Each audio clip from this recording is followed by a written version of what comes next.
बंदी छोड़ सतगुरु रामपाल जी परमेश्वर जी की जय हो।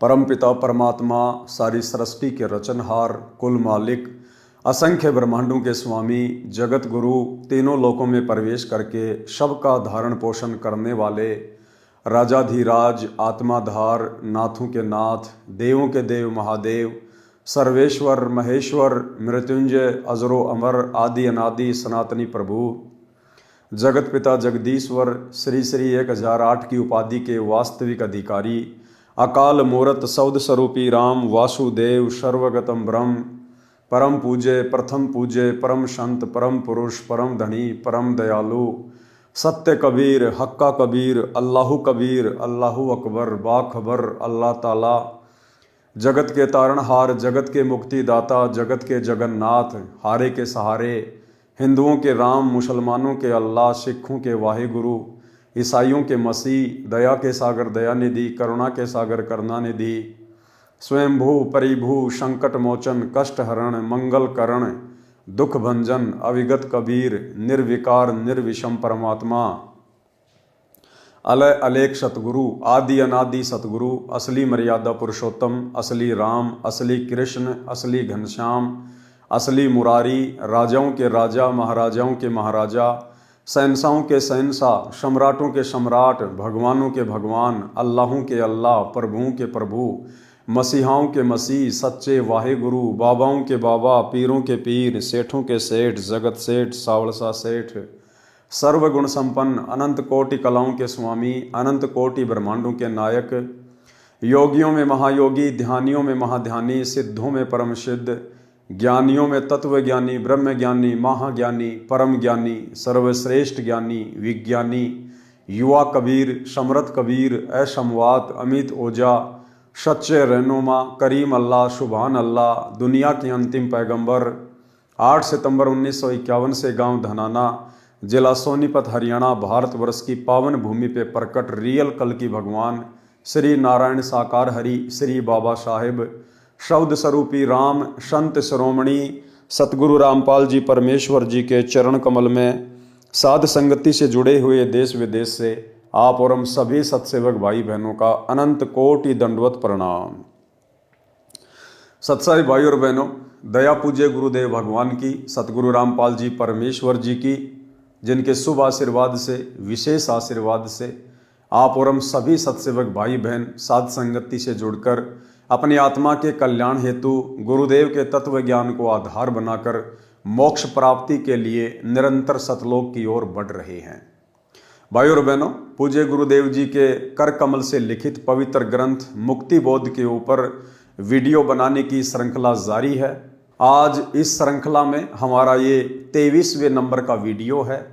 प्रत्येक वीडियो में गुरुदेव भगवान के आशीर्वाद से आप और हमें अध्यात्म से संबंधित, भक्ति मार्ग से संबंधित बहुत ही गहरी गहरी जानकारियाँ और बहुत ही हमारे विश्वास को दृढ़ करने वाली बातें सीखने को, समझने को और सुनने को मिल रही हैं।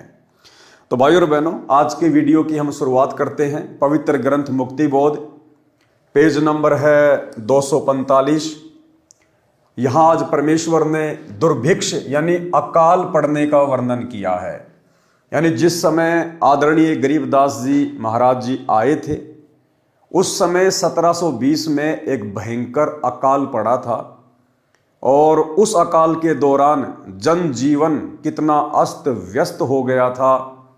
लोगों ने एक रोटी के लिए अपने बच्चे तक बेच डाले थे। कोई जाति पाति और धर्म का चक्कर नहीं रहा। जहां रोटी खाने को मिल जाए लोग टूट पड़ते थे। ना कोई जाति देखता था, ना कोई धर्म देखता था। बड़े बड़े राजघराने के लोग, राजा लोग और उनके बच्चे जो नान पुलाव खाया करते थे, 56 प्रकार के भोग खाया करते थे, एक रोटी के टुकड़े के लिए दर दर भटकने लगे। भाई और बहनों, युग परिवर्तन का समय निकट है। 2028 परमेश्वर के द्वारा निर्धारित समय है। ये दुनिया ज्ञान से अपने परमपिता परमेश्वर को नहीं पहचान पा रही है, नहीं जान पा रही है। सन 1994 से परमेश्वर ने, सतगुरु रामपाल जी परमेश्वर जी ने अपना यथार्थ 13वां कबीर पंथ शुरू कर दिया था और पिछले 30 वर्षों से लगातार उन्होंने देश दुनिया को समझाने के लिए दिन रात एक कर डाले। लेकिन इस आधुनिकीकरण की चक्काचौंध में और काल प्रेरणा से ये दुनिया सतगुरु के ज्ञान को स्वीकार नहीं कर पा रही है। नतीजन युग परिवर्तन के दौर में एक बार फिर से परमेश्वर के द्वारा वही 1720 वाली हिस्ट्री दोहराई जाएगी। आज ये दुनिया और इस दुनिया के लोग हर प्रकार से संकटों में घिरने वाले हैं।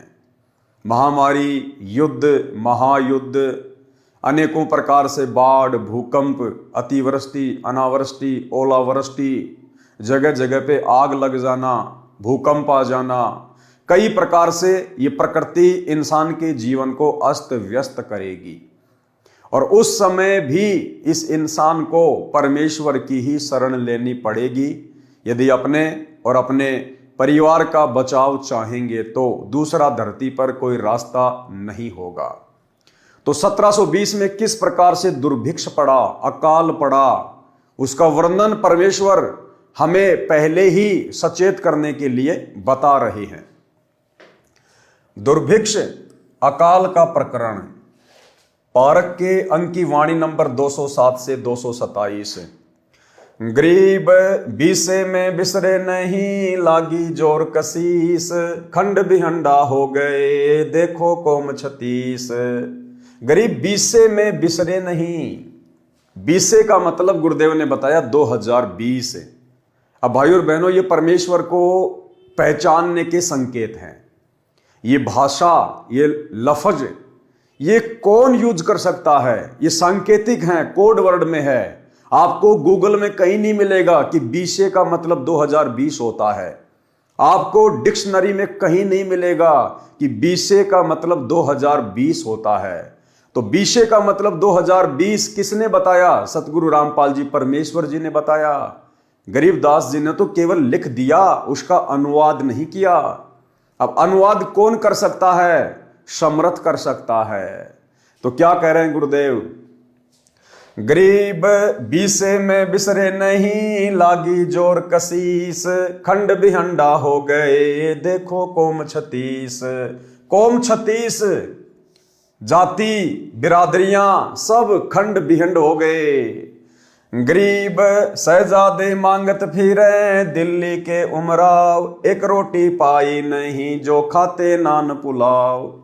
उस अकाल के दौरान वो शहजादे, राजा महाराजाओं के लड़के जो 56 प्रकार के भोजन किया करते थे, नान पुलाव खाया करते थे, कहते हैं एक रोटी के टुकड़े के लिए दर दर भटक रहे थे। ऐसी स्थिति मात्र परमेश्वर ने 1 वर्ष में पैदा कर दी इंसान के दिमाग को ठिकाने लाने के लिए। गरीब शहजादे मांगत फिरे दिल्ली के उमराव, एक रोटी पाई नहीं खाते नान पुलाव। गरीब गंगा जमुना पार को चली दुनी सब डोल, रोटी साटे बिक गए लड़के बालक मोल। गंगा जमुना को भी लोग पार करके एक रोटी के चक्कर में चले गए। चली दुनी सब डोल, दुनिया नहीं दुनिया डोलमोल हो गई, और रोटी साटे बिक गए लड़के बालक मोल। एक रोटी के लिए लोगों ने अपने बच्चे तक बेच दिए। गरीब इसते आगे क्या कहूं, बीती बहुत बिताड़, बासमती भोजन कह रहे जिन पाया नहीं पवाड़। परमात्मा कहते हैं इससे ज्यादा उस समय की स्थिति को और मैं क्या बयान करूं। इसते आगे क्या कहूं, बीती बहुत बिताड़, और बासमती भोजन करें जिन पाया नहीं पवाड़। जो लोग बासमती चावल को बना के खाया करते थे, यानी अच्छा अच्छा भोजन खाया करते थे, उनको एक घास होती है पवाड़, गधा भी उसको मजबूरी में खाता है। गधा भी, इंसानों ने वो पवाड़ घास भी नहीं छोड़ी, उसको भी खा गए अपनी जान बचाने के लिए। गरीब इसते आगे क्या कहूं, बीती बहुत बिताड़, बासमती भोजन कह रहे जिन पाया नहीं पवाड़। गरीब खर पवाड़ नहीं खाते हैं, मनुष्य खाया तोड़, सांगर टीट और भाकड़ी लेने वृक्ष जड़ोड़। गरीब खर पवाड़ नहीं खाते हैं, मनुष्य खाया तोड़। खर यानी गधा, गधा भी उस पवाड़ घास को नहीं खाता है। लेकिन उस समय अकाल के दौरान अपनी जान बचाने के लिए इंसानों ने तोड़ तोड़ के खा ली। सांगर, टीट और भाकड़ी। सांगर लगते हैं जैसे जांडी का जो पेड़ होता है ना, राजस्थान में जैसे जांडी होती है, जाटी बोलते हैं, उसके लंबी लंबी लगती हैं। कहते लोगों ने वो भी नहीं छोड़ी। टीट, टीट जो कैर होता है, कैर, उसके लगते हैं गोल गोल टीट, जिनका अचार डाला जाता है। बहुत ज्यादा कड़वे होते हैं और उन टीटों का कड़वापन दूर करने के लिए, क्योंकि हमारे माता पिता, हमारी दादी, हम बचपन में छोटे छोटे थे तो खुद ही तोड़ तोड़ के लाया करते थे, गांव से बाहर हुआ करते थे कैर। तो पहले तो उनका कड़वापन समाप्त किया जाता था और उनका कड़वापन समाप्त करने के लिए उनको एक मटके में डालकर ऊपर से छाछ से भर दिया करते थे, छाछ से, लस्सी से, और 10-15 दिन में सड़ सड़ के फिर उनका कड़वापन ठीक ठाक होता था। फिर निकाल के उनको धोते थे, अच्छी प्रकार से साफ करते थे पानी से। उसके बाद फिर उनको तेल वगैरह में डाल के गर्म करके फिर उनका अचार बनाया जाता था, जो रोटी के साथ में कभी कभार थोड़ा बहुत खाया जाता था। लोगों ने अचार डालना तो दूर, साफ करना तो दूर, उसको छाछ में डाल के कड़वापन दूर करना तो बहुत आगे की बात है। लोगों ने कैर के पेड़ से कच्चे तोड़ तोड़ के वो टीट खा लिए, जो आदमी एक भी नहीं खा सकता, एक भी। अगर एक भी खा लेगा तो मुंह का पूरा जायका खराब हो जाएगा, इतना कड़वापन आता है उन टीटों में। और लोगों ने उस समय अपनी जान बचाने के लिए वो टीट भी तोड़ तोड़ के खा लिए कैर के पेड़ से। सांगर, टीट और भाकड़ी। भाकड़ी एक प्रकार की घास होती है जिसके ऊपर कांटे से होते हैं, गोल गोल चने के दाने के जैसे। जब हम छोटे छोटे थे तो भैंस वगैरह, बकरी वगैरह चराने के लिए गांव से बाहर जाया करते थे, तो कई बार नंगे पैर होते थे तो वो कांटे, उस भाकड़ी घास के कांटे हमारे पैरों में चुभ जाया करते थे। तो लोगों ने वो भाकड़ी जो घास आती है कांटेदार, उसको भी नहीं छोड़ा उस अकाल के दौरान। सांगर, टीट और भाकड़ी लीने वृक्ष जरोड़। पेड़ों के जो पत्ते हैं उनको भी जरोड़ जरोड़ के, तोड़ तोड़ के लोगों ने वो भी खा लिए, वो भी नहीं छोड़े। ऐसा दुर्भिक्ष पड़ा था। गरीब खर पवाड़ नहीं खाते हैं, मुनशो खाया तोड़। सांगर, टीट और भाकड़ी लीने वृक्ष जरोड़। गरीब कड़ा कुहिंद्रा खा गए, जड़ा जोजरू झाड़। इसते आगे क्या कहूं, रही न बोदी बाड़। परमात्मा कहते हैं कड़ा कुहिंद्रा खा गए, जिनको ये बकरियां खाया करती हैं, बकरियां, छोटे छोटे जो जोजड़े होते हैं, लोगों ने उनको भी नहीं छोड़ा। जड़ा जोजरू झाड़। और इसते आगे क्या कहूं, रही न बोदी बाड़।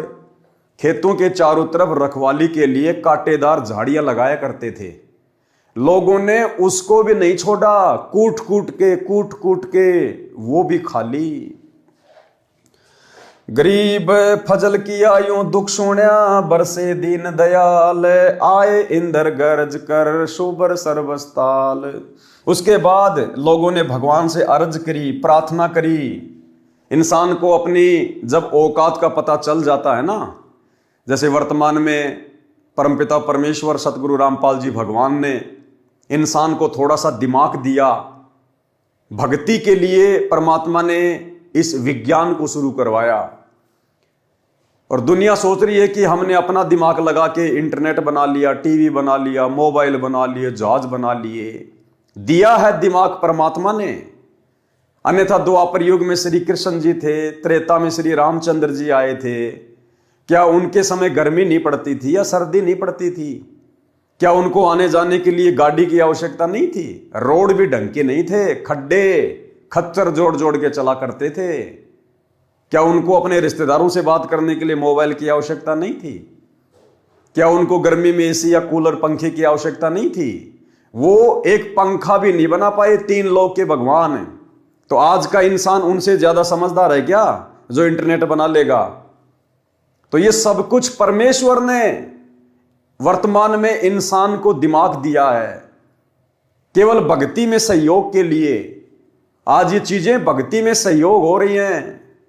दास एक जगह से वीडियो बना रहा है, आप सभी भगत भाई बहन लाइव देख रहे हैं घर में बैठे बैठे अपने अपने मोबाइल में इंटरनेट के माध्यम से।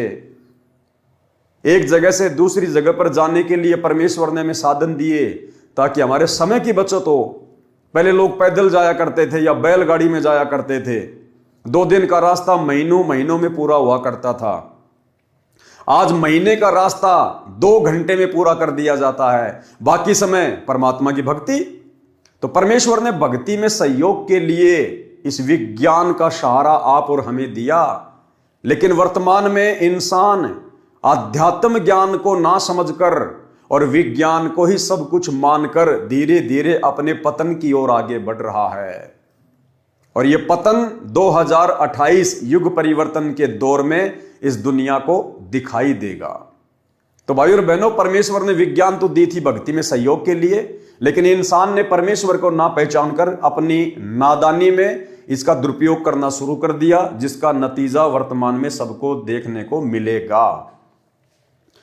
तो उसके बाद लोगों ने परमात्मा से अर्ज करी, जिसको भी अपना परमात्मा मानते थे, जिसको भी अपना इष्ट मानते थे, लेकिन सुनने वाला तो एकमात्र यही परमात्मा है।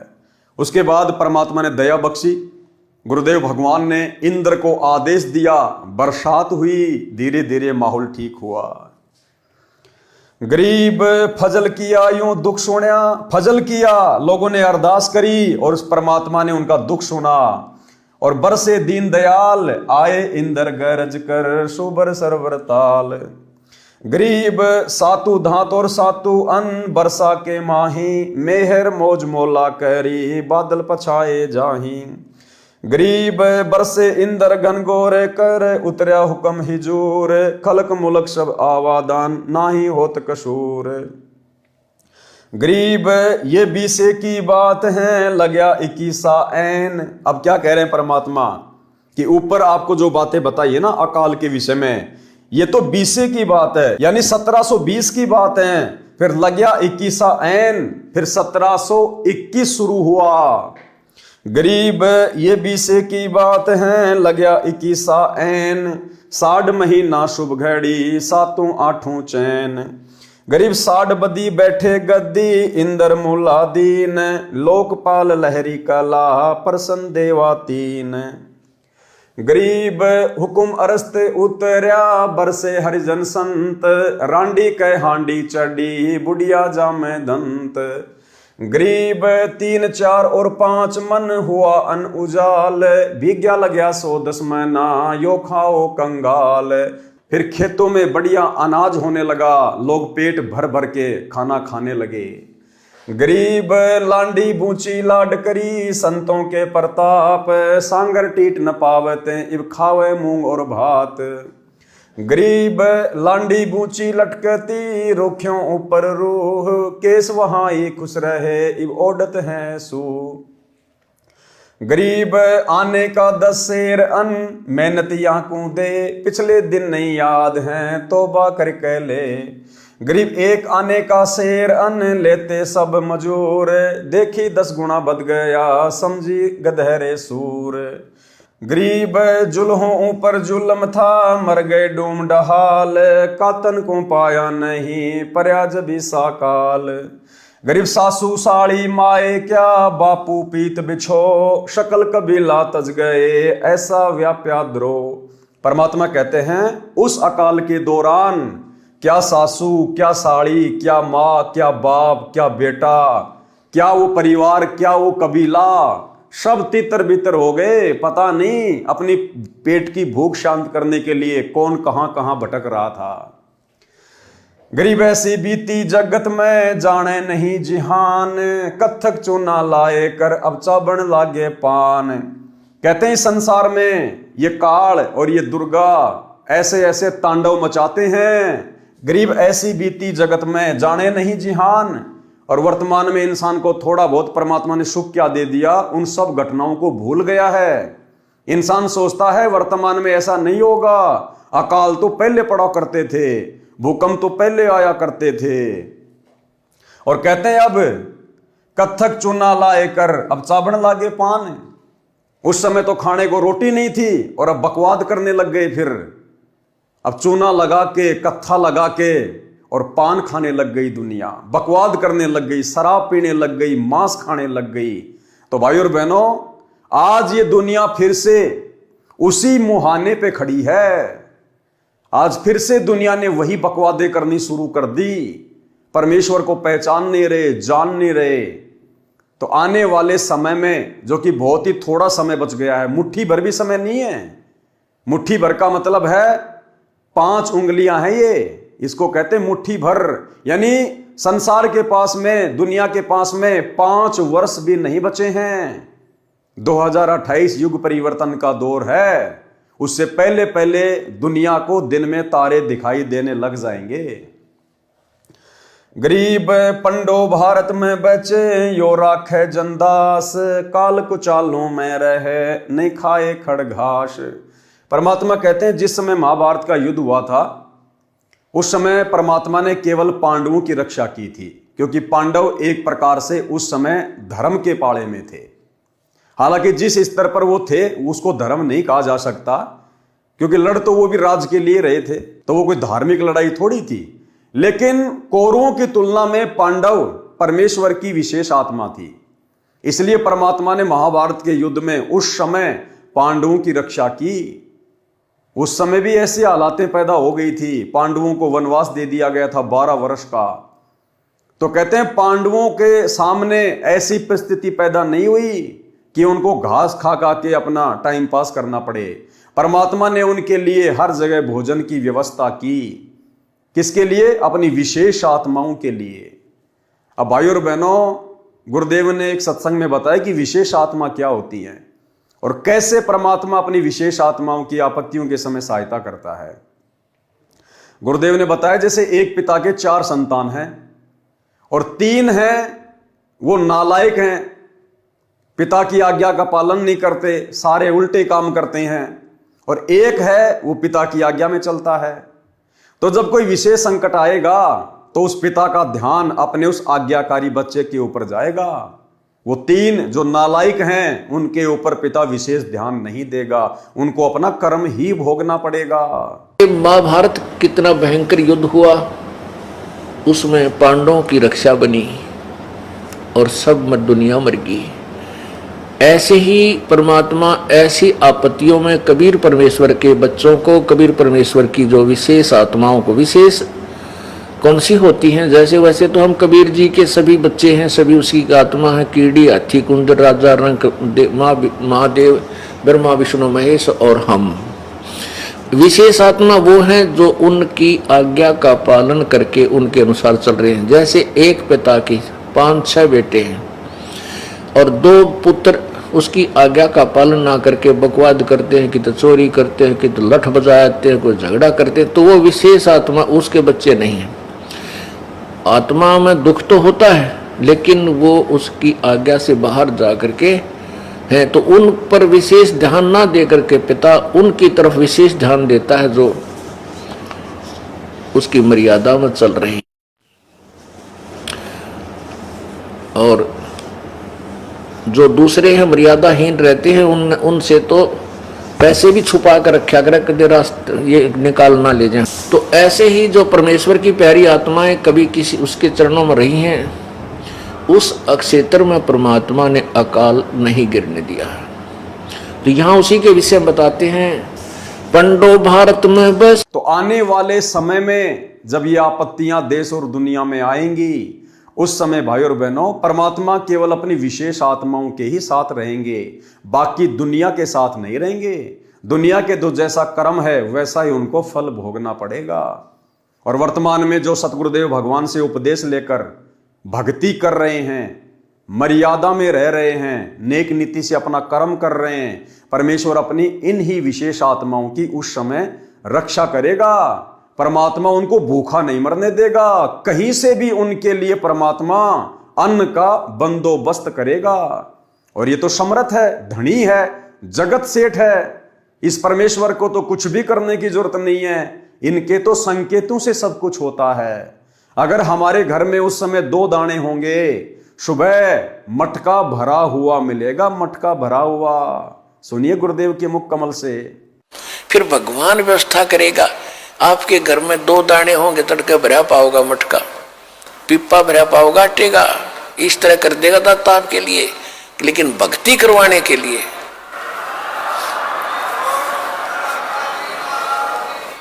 ये उनकी करेगा जो भक्ति करेंगे, और जो बकवाद चाहोगे वो अपना करते रहियो। ठीक है, जैसा भक्ति भजन करेंगे उनका लाभ मिल जाएगा, लेकिन वो उसमें से खड़ी रह जाएंगे। तो भाई और बहनों, इसलिए भक्ति करने की आवश्यकता पड़ती है, इसलिए परमात्मा की आवश्यकता होती है। तो आप और हमारा सौभाग्य जो उस महाविनाशकारी समय से पहले गुरुदेव ने हमारी बुद्धि खोली और हमें अपनी पहचान करवाई, क्योंकि हम परमेश्वर की युगों युगों से भक्ति करते हुए आ रहे हैं। और बाकी दुनिया जिनको आभास भी नहीं है कि धरती पर परमेश्वर आ चुके हैं, इनके पिछले जन्मों के संस्कार इतने मजबूत नहीं हैं, इनके हृदय में अभी भक्ति का बीज डला नहीं है।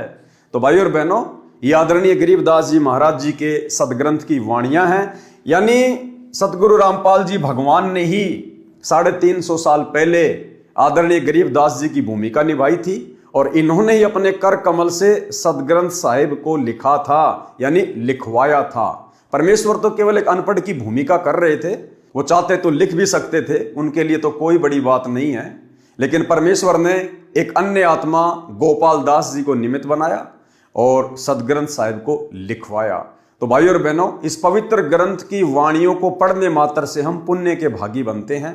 आगे गुरुदेव ने इन वाणियों का संक्षेप में सरलार्थ किया हुआ है। एक बार पुनः हम इन वाणियों को पढ़ेंगे, क्योंकि ये परमेश्वर के मुख कमल से उच्चारित वाणियां हैं, ये परमेश्वर के हृदय की पुकार हैं, ये परमेश्वर की आत्मा की पुकार है, ये हमें पोसती है, ये हमें पालती है। इससे हम भगत भाई बहन दृढ़ होते हैं, भक्ति मार्ग पर हमारा विश्वास बढ़ता है। गरीब बीसे में बिसरे नहीं, लागी जोर कसीस, खंड बिहंडा हो गए देखो कोम 36। गरीब शहजादे मांगत फिरे दिल्ली के उमराव, एक रोटी पाई नहीं खाते नान पुलाव। गरीब गंगा जमुना पार को चली दुनी सब डोल, रोटी साटे बिक गए लड़के बालक मोल। गरीब इसते आगे क्या कहूँ बीती बहुत बिताड़, बासमती भोजन कर जिन पाया नहीं पवाड़। गरीब खर पवाड़ नहीं खात हैं मनस्यों खाया तोड़, सांगर टीटोर भाकड़ी लीने वृक्ष जरोड़। गरीब कड़ा कुहिंद्रा खा गए झड़ा झोजरू झाड़, इसते आगे क्या कहूँ रही न बोधी बाड़। गरीब फजल की आयु दुख सुण्या बरसे दीन दयाल, आए इंदर गरज कर सुबर सरबर ताल। गरीब सातु धातुर सातु अन्न बरसा के माही, मेर मौज मोला करी बादल पछाए जाही। गरीब बरसे इंदर गनगोर कर उतरया हुक्म हिजूर, खलक मुलक सब आवादान ना नहीं होत कसूर। गरीब ये बीसे की बात है लग्या 21 ऐन, 60 महीना शुभ घड़ी सातों आठों चैन। गरीब 60 बदी बैठे गद्दी इंदर मुलालीन, लोकपाल लहरी कला प्रसन्न देवातीन। गरीब हुकुम अरस्त उतरया बरसे हरिजन संत, रांडी कै हांडी चढ़ी बुढ़िया जामे दंत। गरीब 3, 4 और 5 मन हुआ अन्न उजाल, भीग्या लग्या 110 महीना यो खाओ कंगाल। गरीब लांडी बूची लाड करी संतों के प्रताप, सांगर टीट न पावते इब खावे मूंग और भात। गरीब लांडी बूची लटकती रुखों ऊपर रू, केस वहाई खुशी रहे इब ओडत है सू। गरीब आने का 10 शेर अन्न मिन्नतियां कूदे, पिछले दिन नहीं याद हैं तौबा करके ले। गरीब 1 आने का शेर अन्न लेते सब मजूर, देखी 10 गुना बद गया समझी गदरे सूर। गरीब जुल्हों ऊपर जुल्म था मर गए डूम डहाल, कातण को पाया नहीं पर्याज भी साकाल। गरीब सासू साड़ी माए क्या बापू पूत बिछो है, सकल कबीला तज गए ऐसा व्याप्या द्रोह। गरीब ऐसी बीती जगत में जाने नहीं जिहान, कथुर चुना लाए कर अब चाबन लागे पान। गरीब पंडो भारत में बचे यो राखे जनदास, काल कुचालू में रहे नहीं खाए खड़ घास। सरलार्थ, इन वाणियों में दुर्भिक्ष का वर्णन है। विक्रमी संवत 1720 में अकाल पड़ा था, बारिश नहीं हुई, उस समय नहरें नहीं थी, सिंचाई का एकमात्र साधन वर्षा थी जो हुई नहीं, जिस कारण से अकाल गिरा, जनता भूखी प्यासी मरने लगी। संत गरीबदास जी ने बताया है कि उस दुर्भिक्ष के कारण 36 जाति के व्यक्ति बर्बाद अर्थात नष्ट हो गए। जो जाति विशेष में जन्मे थे, यानी जैसे ब्राह्मण, ठाकुर लोग, राजपूत लोग अपने को सर्वोच्च जाति का मानकर घमंड करते थे, वे जाति बताना भूल गए। अपनी भूख शांत करने के लिए, जान बचाने के लिए ब्राह्मण, ठाकुर, राजपूत चमारों के घर पर रोटी मांगते थे। अपनी जाति वाति बताना सब भूल गए। जो पहले एक दूसरे से इतनी नफरत किया करते थे, अपने आप को सर्वोच्च माना करते थे, अपने को सर्वोच्च जाति का मानकर घमंड करते थे, वे जाति बताना भूल गए। भूख से बेहाल थे, सर्व प्राणी त्राही त्राही कर रहे थे। जो दिल्ली में रहने वाले शहजादे अर्थात राजघराने के व्यक्ति भूख के कारण दर दर भटक कर मांग मांग कर रोटी खा रहे थे। जो दिल्ली के उमराव अर्थात राजवंश के लोग नान पुलाव खाते थे, उस समय रोटी को तरस रहे थे, रोटी को। गंगा दरिया तथा यमुना दरिया की दूसरी ओर लोग भोजन के लिए चले गए, रोटियों के लिए अपने बच्चे भी बेच दिए। और क्या बताऊं, बहुत त्रास भोगी। जो बासमती चावल पकाकर मजे से खाते थे, उनको पवाड़ घास भी खाने को नहीं मिला, क्योंकि व्यक्तियों ने वह भी खा लिया था। पवाड़ घास को गधे भी नहीं खाते, आदमियों ने तोड़ तोड़ कर खाया।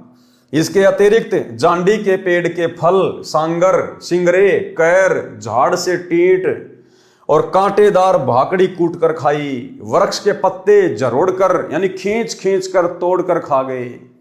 अन्य घास जैसे कुंदरा, जोजरू झाड़ को खा गए।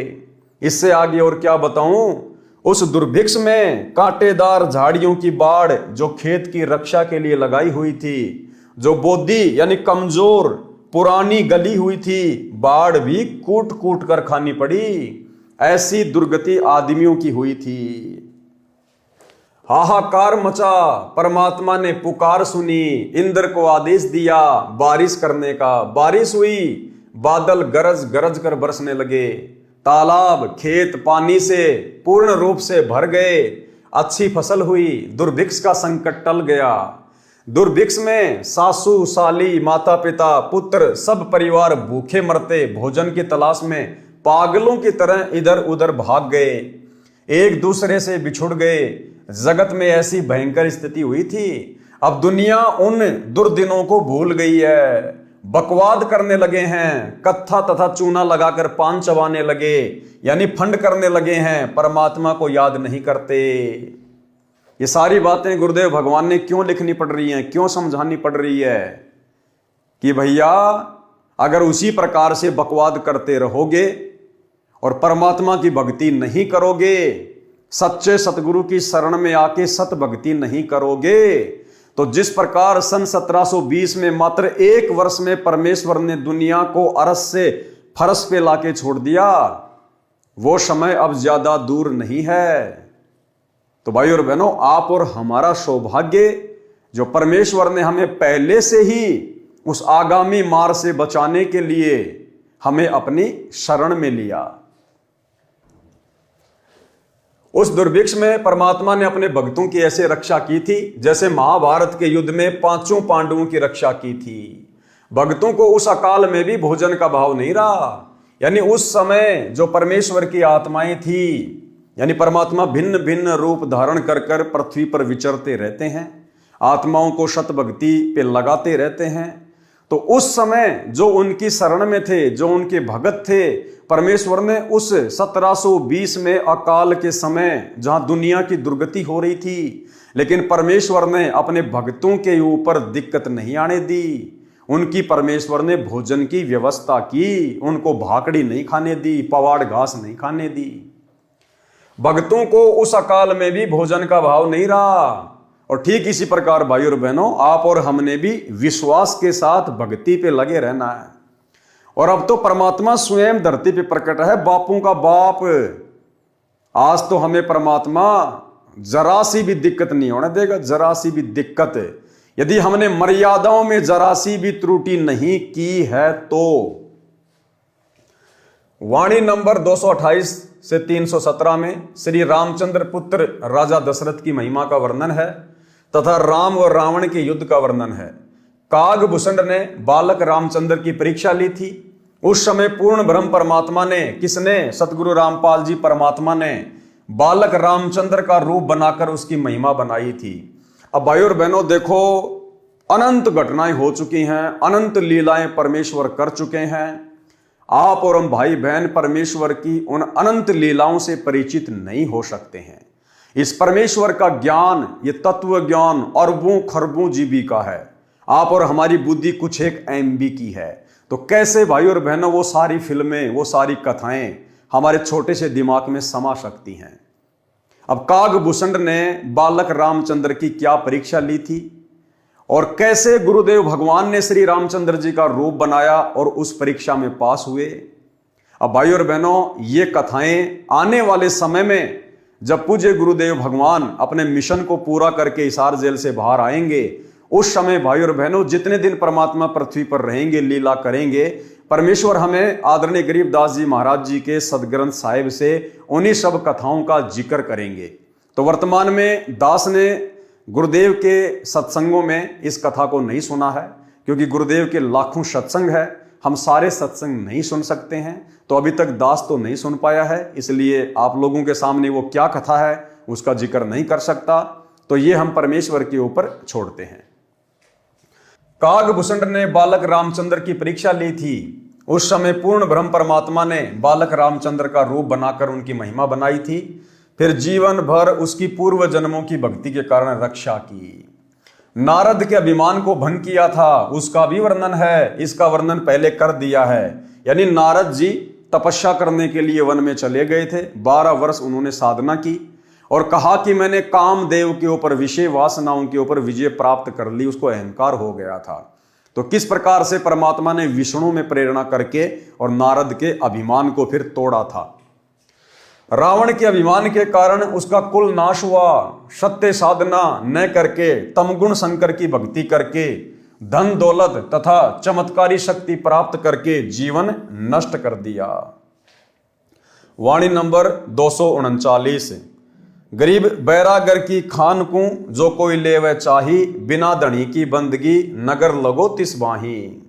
सरलार्थ, यदि कोई बैरागर यानी हीरे की खान की इच्छा रखता है, भक्ति पूर्ण परमात्मा की नहीं करता है, उस नगर को आग लगे।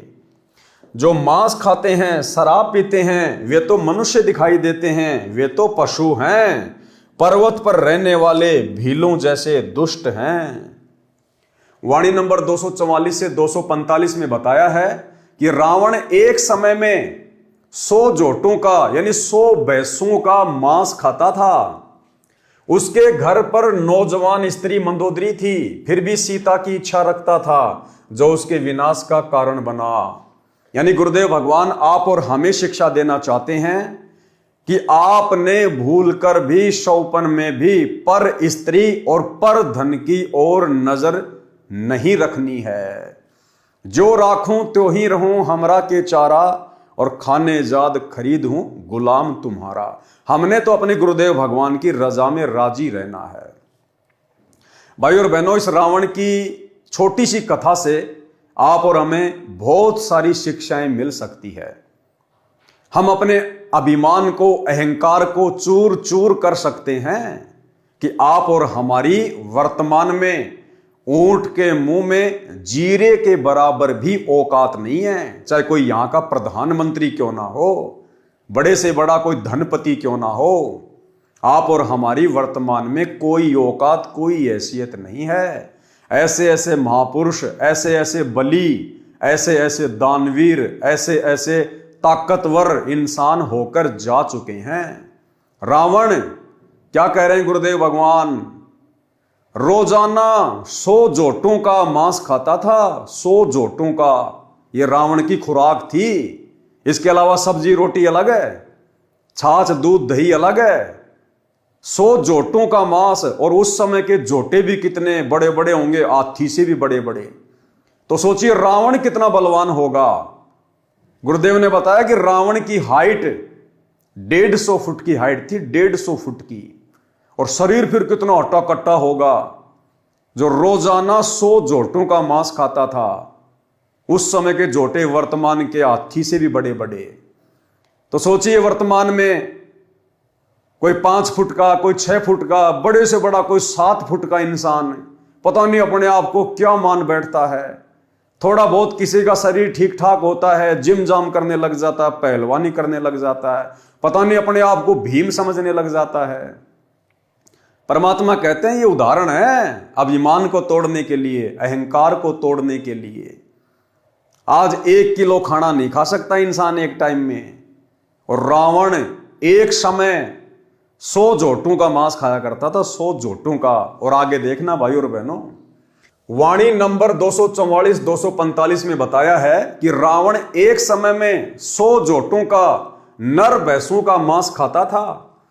उसके घर पर नौजवान स्त्री मंदोदरी थी, फिर भी सीता की इच्छा रखता था, जो उसके विनाश का कारण बना।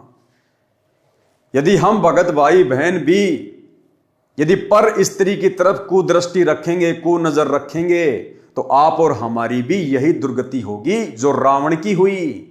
अरे रावण भी तो परमात्मा की आत्मा थी। और गुरुदेव ने एक सत्संग में बताया कि रावण की आत्मा भी कभी कबीर परमात्मा सतगुरु रामपाल जी भगवान की शरण में रह चुकी थी, लेकिन भक्ति मार्ग पर टिका नहीं। और देखो फिर काल ने उसी परमात्मा के विरुद्ध रावण को खड़ा कर दिया। परमात्मा के विरुद्ध खड़ा करने का मतलब है सत्य के विरुद्ध अहंकार से भरकर रावण को खड़ा कर दिया। और रामचंद्र रूप बनाकर रामचंद्र जी की पुकार पर इस कबीर परमेश्वर सतगुरु रामपाल जी भगवान ने फिर उस रावण का नाभि में तीर मारकर वध करना पड़ा। रावण का भाई कुंभकर्ण, पुत्र मेघनाथ आदि आदि अनेकों जोटों का मांस खाते थे। रावण ने 33 करोड़ देवताओं को अपनी कैद में बांधकर डाल रखा था। कितना सिद्धि युक्त था, कितना बलवान था। वाणी नंबर 246 से 256 तक रावण राजा की सेना का वर्णन है। अब रावण की सेना का वर्णन है, रावण के नौकरों का, चाकरों का वर्णन। वाणी नंबर 246 से 256 तक रावण राजा की सेना का वर्णन है। वाणी नंबर 25 में रावण के अंग रक्षकों की संख्या बताई है। अंग रक्षक, बॉडीगार्ड 100 करोड़। 100 करोड़ मतलब 1 अरब। 100 करोड़ सेना तो रावण की गद्दी तथा घर के चारों ओर रखवाली करती थी। अब सोचिए भाई और बहनों, वर्तमान का कोई प्रधानमंत्री है, कोई राष्ट्रपति है, Z+ सिक्योरिटी लेके घूमता है, जिसमें 10-15 उसके बॉडीगार्ड होते हैं, 100 मान लो ज्यादा से ज्यादा, और पता नहीं क्या समझता है अपने आप को। रावण 100 करोड़ उसके बॉडीगार्ड थे, 100 करोड़। अब सोचो बाकी सेना कितनी होगी उसके पास में। जिस व्यक्ति के राजघराने के चारों तरफ और जिसकी सिंहासन यानी उसकी जो गद्दी थी जहां वो बैठा करता था, सिंहासन लगाया करता था, सिंहासन और राजघराने यानी उसके महल के चारों तरफ सिक्योरिटी के लिए 100 करोड़ सैनिक थे, 100 करोड़। तो आज के इंसान की क्या औकात है उसकी तुलना में। और आगे देखना भाई और बहनों, आगे देखना, अगर वास्तव में कोई भक्ति बीज होगा, परमात्मा की विशेष अधिकारी आत्मा होगी, वो इन उदाहरणों को देखकर कभी शौपन में भी घमंड नहीं करेगा, ना अपने धन का, ना अपने शरीर का, ना अपने बेटा बेटी का, और ना अपनी पद पोस्ट का। पारक के अंक की वाणी नंबर 258 से 259। गरीब जो जन चार आकाश में, जहां रावण की सेज, ता रानी नो जो बनी हरदम रहे उमेज। गरीब एक सवामण कंदरप, रज बीरज ढलकंत, नो जोबनी से जब रावण भोग करंत। ये दोनों लाइनें कितनी गहरी हैं। सबसे पहले परमात्मा ऊपर वाली लाइन का सरलार्थ कर रहे हैं। गरीब योजन चार आकाश में, जहां रावण की सेज। सरलार्थ, लंका के राजा रावण के महल की सबसे ऊपर की मंजिल 4 योजन थी। रावण का जो महल था वो 4 योजन ऊंचा था। और गुरुदेव ने बताया 1 योजन में 12 किलोमीटर होते हैं, तो 12 चौका 48, 48 किलोमीटर ऊंचा रावण का महल था। भाई जिसकी 150 फुट की हाइट है तो भला उसका 48 किलोमीटर क्यों नहीं होगा। और भाई उस समय तो सब कुछ सिद्धियों से काम होता था। जैसे आजकल बुर्ज खलीफा बना दी लोगों ने दुबई में, 800-900 मीटर ऊंची बिल्डिंग है कि दुनिया की सबसे ऊंची बिल्डिंग। और उसमें जाते कैसे हैं? लिफ्ट लगा के। ऐसे ही रावण अपनी 48 किलोमीटर ऊंची बिल्डिंग में सिद्धि शक्ति से उड़ के जाया करता था, उड़ के जाया करते थे। तो बताओ भाई और बहनों, वर्तमान के इंजीनियर तो कहीं भी नहीं टिकते। ऐसे ऐसे इंजीनियर हो चुके हैं इस धरती के ऊपर। आज 1 किलोमीटर ऊंची बिल्डिंग बना दी, बुर्ज खलीफा। पता नहीं अपने आप को इंसान क्या समझने लग रहा, हमने क्या बना लिया। रावण जैसे 48 किलोमीटर ऊंचे महल बना के चले गए, आज उनका नामो निशान भी नहीं है। तो क्या औकात है आज के इंसान की? किस बात पे घमंड करेगा आज का इंसान? लंका के राजा रावण के महल की सबसे ऊपर की मंजिल 4 योजन, 1 योजन 12 किलोमीटर का होता है, इतनी ऊंची थी। और आजकल कोई भगत भाई बहन अगर 2 मंजिल बना लेता है, 3 मंजिल बना लेता है, फूला नहीं समाता, रात को सपने भी आते हैं किराएदार आ गया, 12,000 महीने के दे रहा है, बढ़िया रसोई का काम चल रहा है। परमात्मा कहते हैं घर तो 3.5 हाथ, गणा तो पूर्ण 4, और इससे अधिक जो चाहता उसको नहीं विचार। साईं इतना दीजिए जिसमें कुटुंब समाओ, हम भी भूखे ना रहे साधु ना भूखा जाए। हम भगत भाई बहनों ने केवल अपनी भक्ति को सफल करने के लिए, और जितनी वस्तुओं की हमें आवश्यकता है कम से कम, केवल हमने उतनी ही वस्तुओं का संग्रह करना है। और बार बार हमने गुरुदेव भगवान से डिमांड नहीं करनी, अर्ज नहीं करनी, प्रार्थना नहीं करनी। बारंबार गुरुदेव से प्रार्थना करना भी काल का भयंकर जाल है। यदि आप सांसारिक वस्तुओं के लिए, भौतिक वस्तुओं के लिए, बेटा बेटी की पढ़ाई के लिए, नौकरी के लिए, इंटरव्यू के लिए, मकान बनाने के लिए, यदि आप बारंबार गुरुदेव भगवान से अर्ज करते हैं, प्रार्थना करते हैं, तो भाई और बहनों परमात्मा ने बताया तुम अपना सत्यानाश कर रहे हो। अगर तुम्हें परमात्मा देगा तो तुम्हारी भक्ति से देगा, तेल तो तिलों से निकलेगा। मांग लो ये तो दे देगा, दाता है, दाता एक राम, भिखारी सारी दुनिया। लेकिन तुम्हें देगा तुम्हारी भक्ति के प्रतिफल में। अब आप यहाँ आते हो तो कोई तो रोग से दुखी है, कोई कर्जे से दुखी है, कोई अन्य, कोई पुत्री के साथ कोई गलत घटना घट रही है भाई, कोई किसी केस से पीड़ित है, कोई किसी कारण से।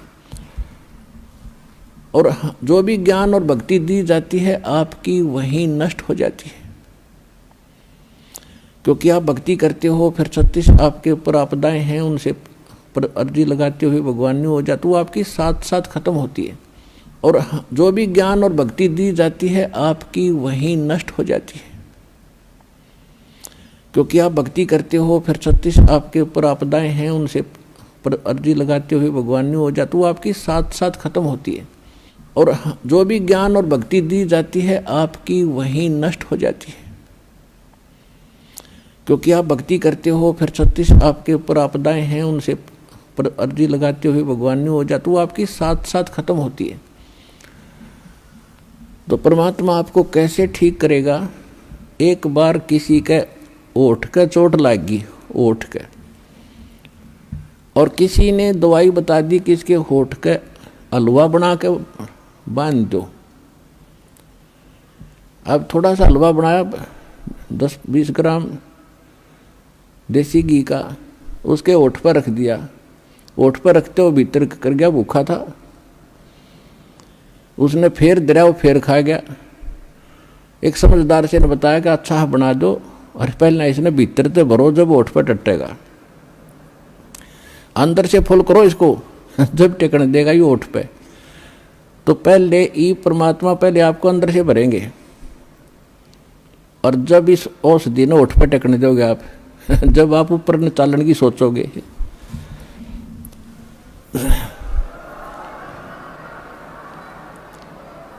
अर्थात आपकी यहाँ की जो रिक्वायरमेंट है, दाता आपके दुख हैं पहले इन्हें ठीक करेगा, और ठीक होके फिर आप गफलत कर जाते हो। इतना भी मालिक को मालूम है, आप चाहे मानो या ना मानो। अब कई भक्त कहते हैं जी कति और तो सारा ठीक हो गया, कि थोड़ा सा कोई बताते हैं ऐसा दुख रह गया, वहाँ यो तो रखना पड़ेगा भगवान ने, यो तो जान कर रख रखा ना, तुम फिर अंडी पाक जाओगे। तो परमात्मा कहते हैं कि सुख के माथे पत्थर पड़ो, जिसते नाम हृदय ते जावे, और बलिहारी उस दुख के जो पल पल नाम उठावे। तो परमात्मा कहते इसे सुख का आग लगे जिस तो भगवान की भूल पड़े। और बुद्धिमान व्यक्ति, समझदार व्यक्ति, भक्त ने ये मांगना चाहिए, परमात्मा ऐसा दुख दिए रखना आपकी याद बनी रहे, ऐसा सुख ना देना जिससे आपसे दूर हो जाए, भाड़ में जाए ऐसा दुख सुख।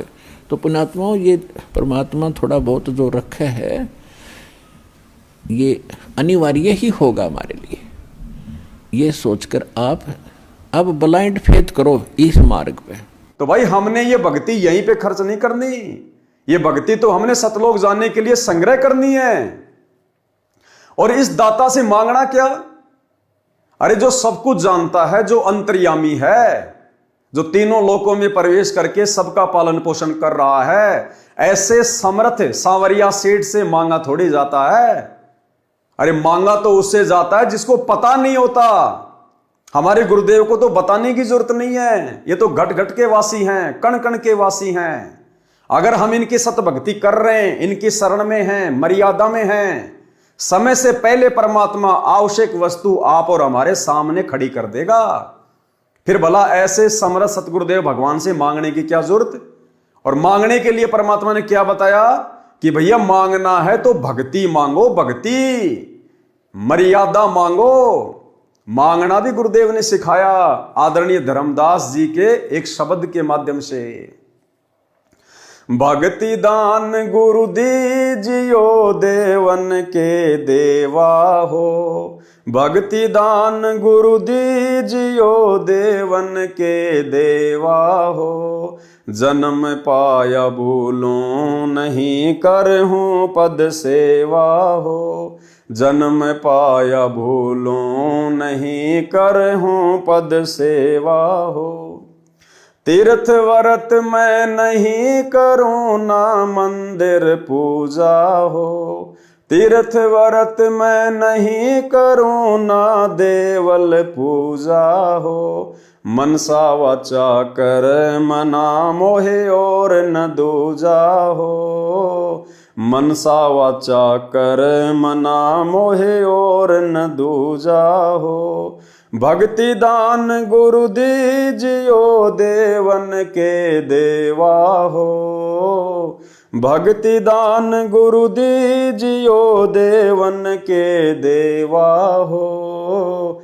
जन्म पाया भूलों नहीं करहूं पद सेवा हो। सुख संपत्ति परिवार धन और सुंदर नारी हो, सुख संपत्ति परिवार धन और सुंदर नारी हो। सुपने में इच्छा नहीं करूं गुरुआन तुम्हारी हो, सपने में इच्छा नहीं करूं गुरुआन तुम्हारी हो। भक्ति दान गुरु दीजियो देवन के देवा हो, भक्ति दान गुरु दीजियो देवन के देवा हो।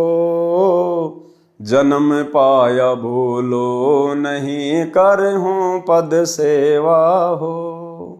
अष्ट सिद्धि और नौ निधि बैकुंठ का बासा हो। अष्ट सिद्धि और नौ निधि बैकुंठ का वासा हो। सो मैं तुमसे न मांगता, सब थोथरी आशा हो। सो मैं तुमसे न मांगता, सब थोथरी आशा हो। भक्ति दान गुरु दीजियो, देवन के देवा हो। भक्ति दान गुरु दीजियो, देवन के देवा हो। जन्म पाया भूलो नहीं, करहूँ पद सेवा हो। तो यदि हमने कुछ मांगना भी है अपने परमेश्वर से, अपने महबूब से, अपने गुरुदेव भगवान से, तो गुरुदेव ने बताया कि बच्चों तुम क्या मांगोगे? तुम रावण से ज्यादा यहां पर वैभवशाली नहीं हो सकते, भौतिक सुख सुविधाओं से लैस नहीं हो सकते।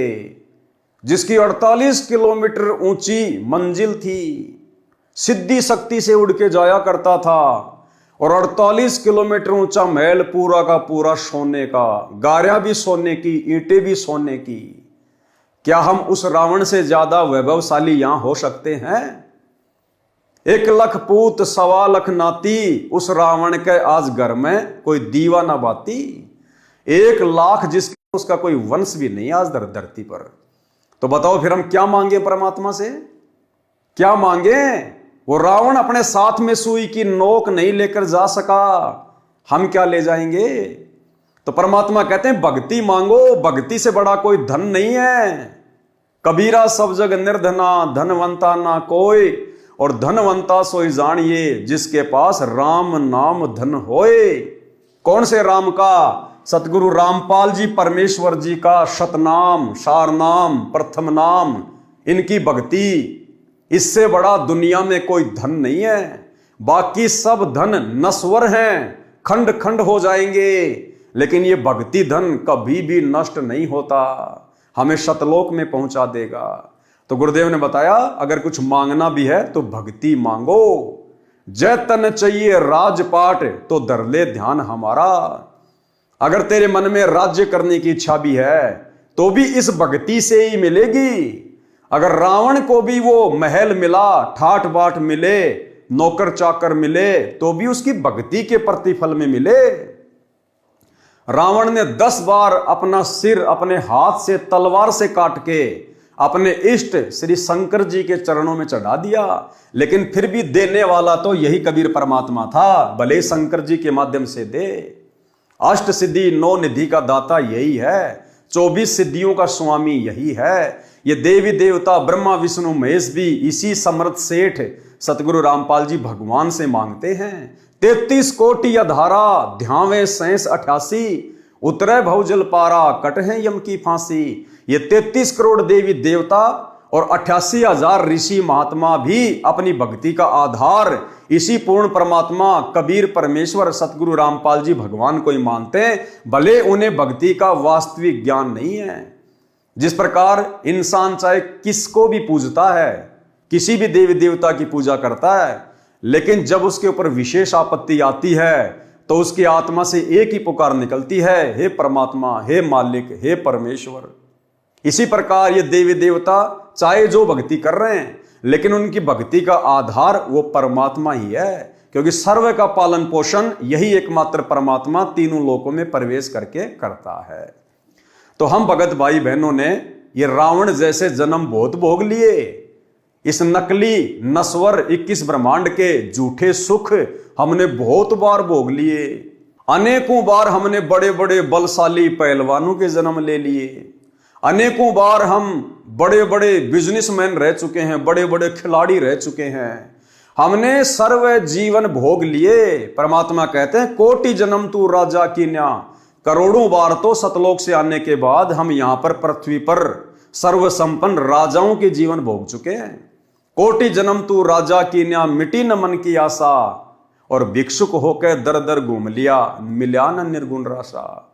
हमारी कहीं भी संतुष्टि नहीं हुई, इस आत्मा की अभी तक कभी भी तृप्ति नहीं हुई। इस आत्मा की संतुष्टि, इसकी तृप्ति होगी गुरुदेव की भक्ति से, क्योंकि ये भक्ति आत्मा की खुराक है जो वर्तमान में बड़े सौभाग्य से आप और हमें पूज्य गुरुदेव जी के द्वारा मिल चुकी है। इसलिए अब हमने दुनिया के वैभव को देखकर, सर्व संपन्न लोगों के सर्व सुखों को देखकर अपने मन में किसी भी प्रकार की इच्छा जाहिर नहीं करनी है।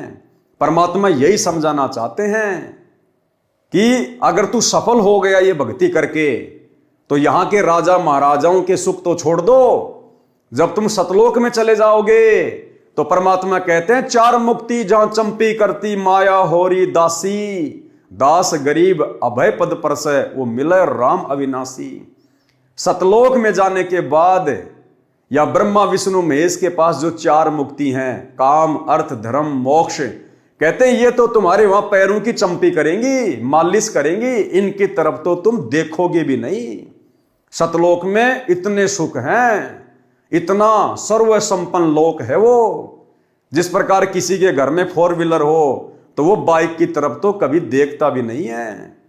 तो इसी प्रकार सतलोक के सुखों की तुलना में यहां की जो 4 मुक्तियां हैं जो ब्रह्मा विष्णु महेश को प्राप्त हैं, ये तो केवल एक मोटरसाइकिल की तरह है।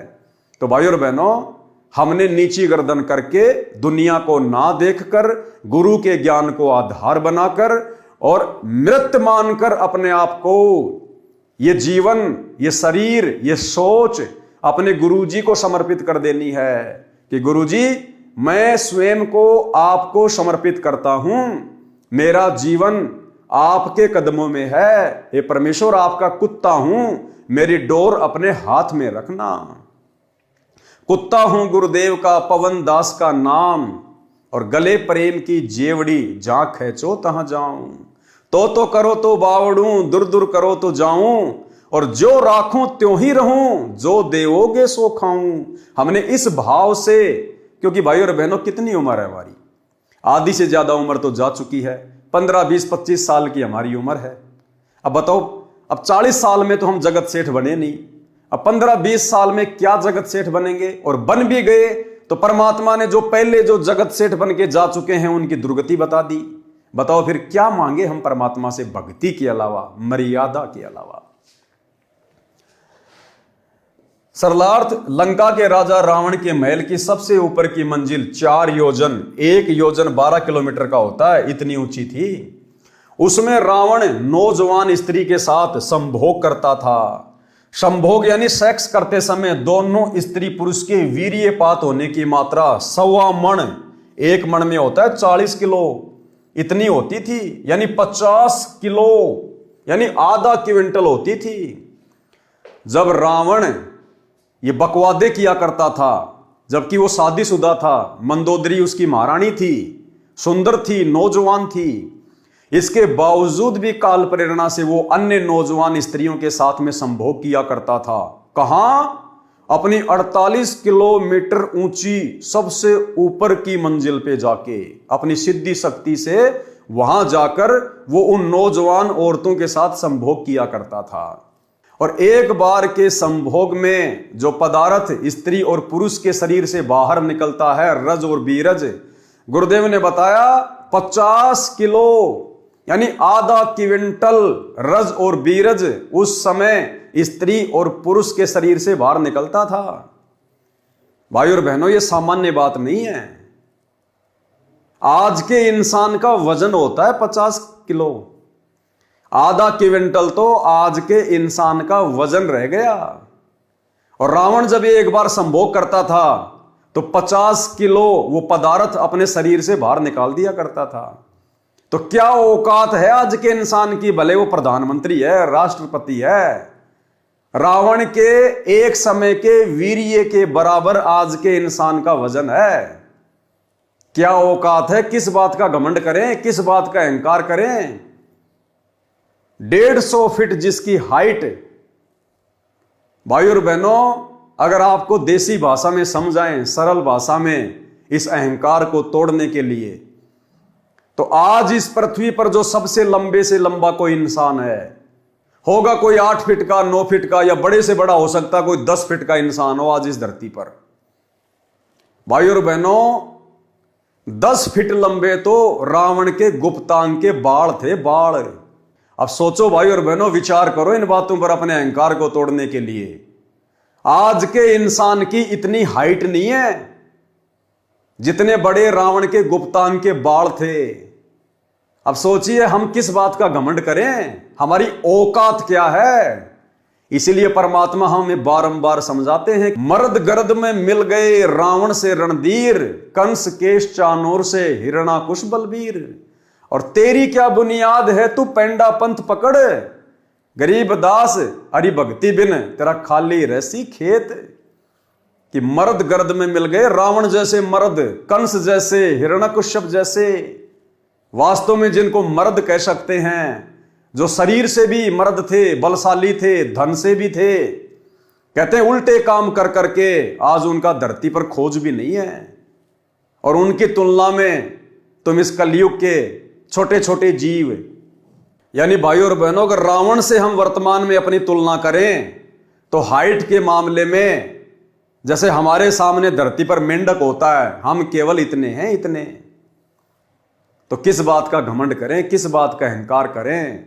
अगर किसी के पास ज्यादा संपत्ति है, कोई बहुत बड़ा नौकरी वाला है, जिसके पास बड़ा सा मकान है, कोई फार्म हाउस है, 2-4 प्लाट हैं, तो परमात्मा कहते हैं रावण से कंपैरिजन कर लिया करो कि तुम्हारे जैसे कितने चले गए। 100 करोड़ तो जिसके बॉडीगार्ड थे, बॉडीगार्ड। 48 किलोमीटर ऊंचा जिसका महल था, वो भी सोने का। भाई और बहनों, हम कहीं नहीं टिकते, कहीं भी। इसलिए परमात्मा से वर्तमान में यदि हमें कुछ मांगना है तो भक्ति, जो भक्ति रावण के पास नहीं थी। जिस धन के अभाव में रावण मर गया, जिस धन को रावण भी प्राप्त नहीं कर पाया, आज हम वो अनमोल वस्तु प्राप्त कर सकते हैं। क्योंकि आज हमें मौका है, वो दाता धरती पर प्रकट है, सतगुरु रामपाल जी भगवान।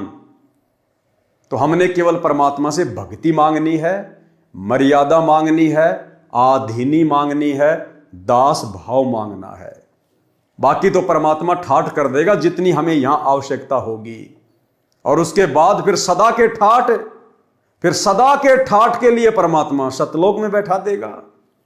फिर हमने झांक के भी नहीं देखना इधर।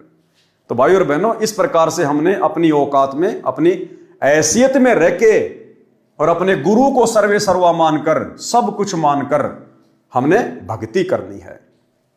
और दूसरी बात, जिसका बाप पहलवान है, जिसका बाप सावरिया सेठ है, फिर बेटे ने पहलवान बनने की क्या जरूरत है भाई।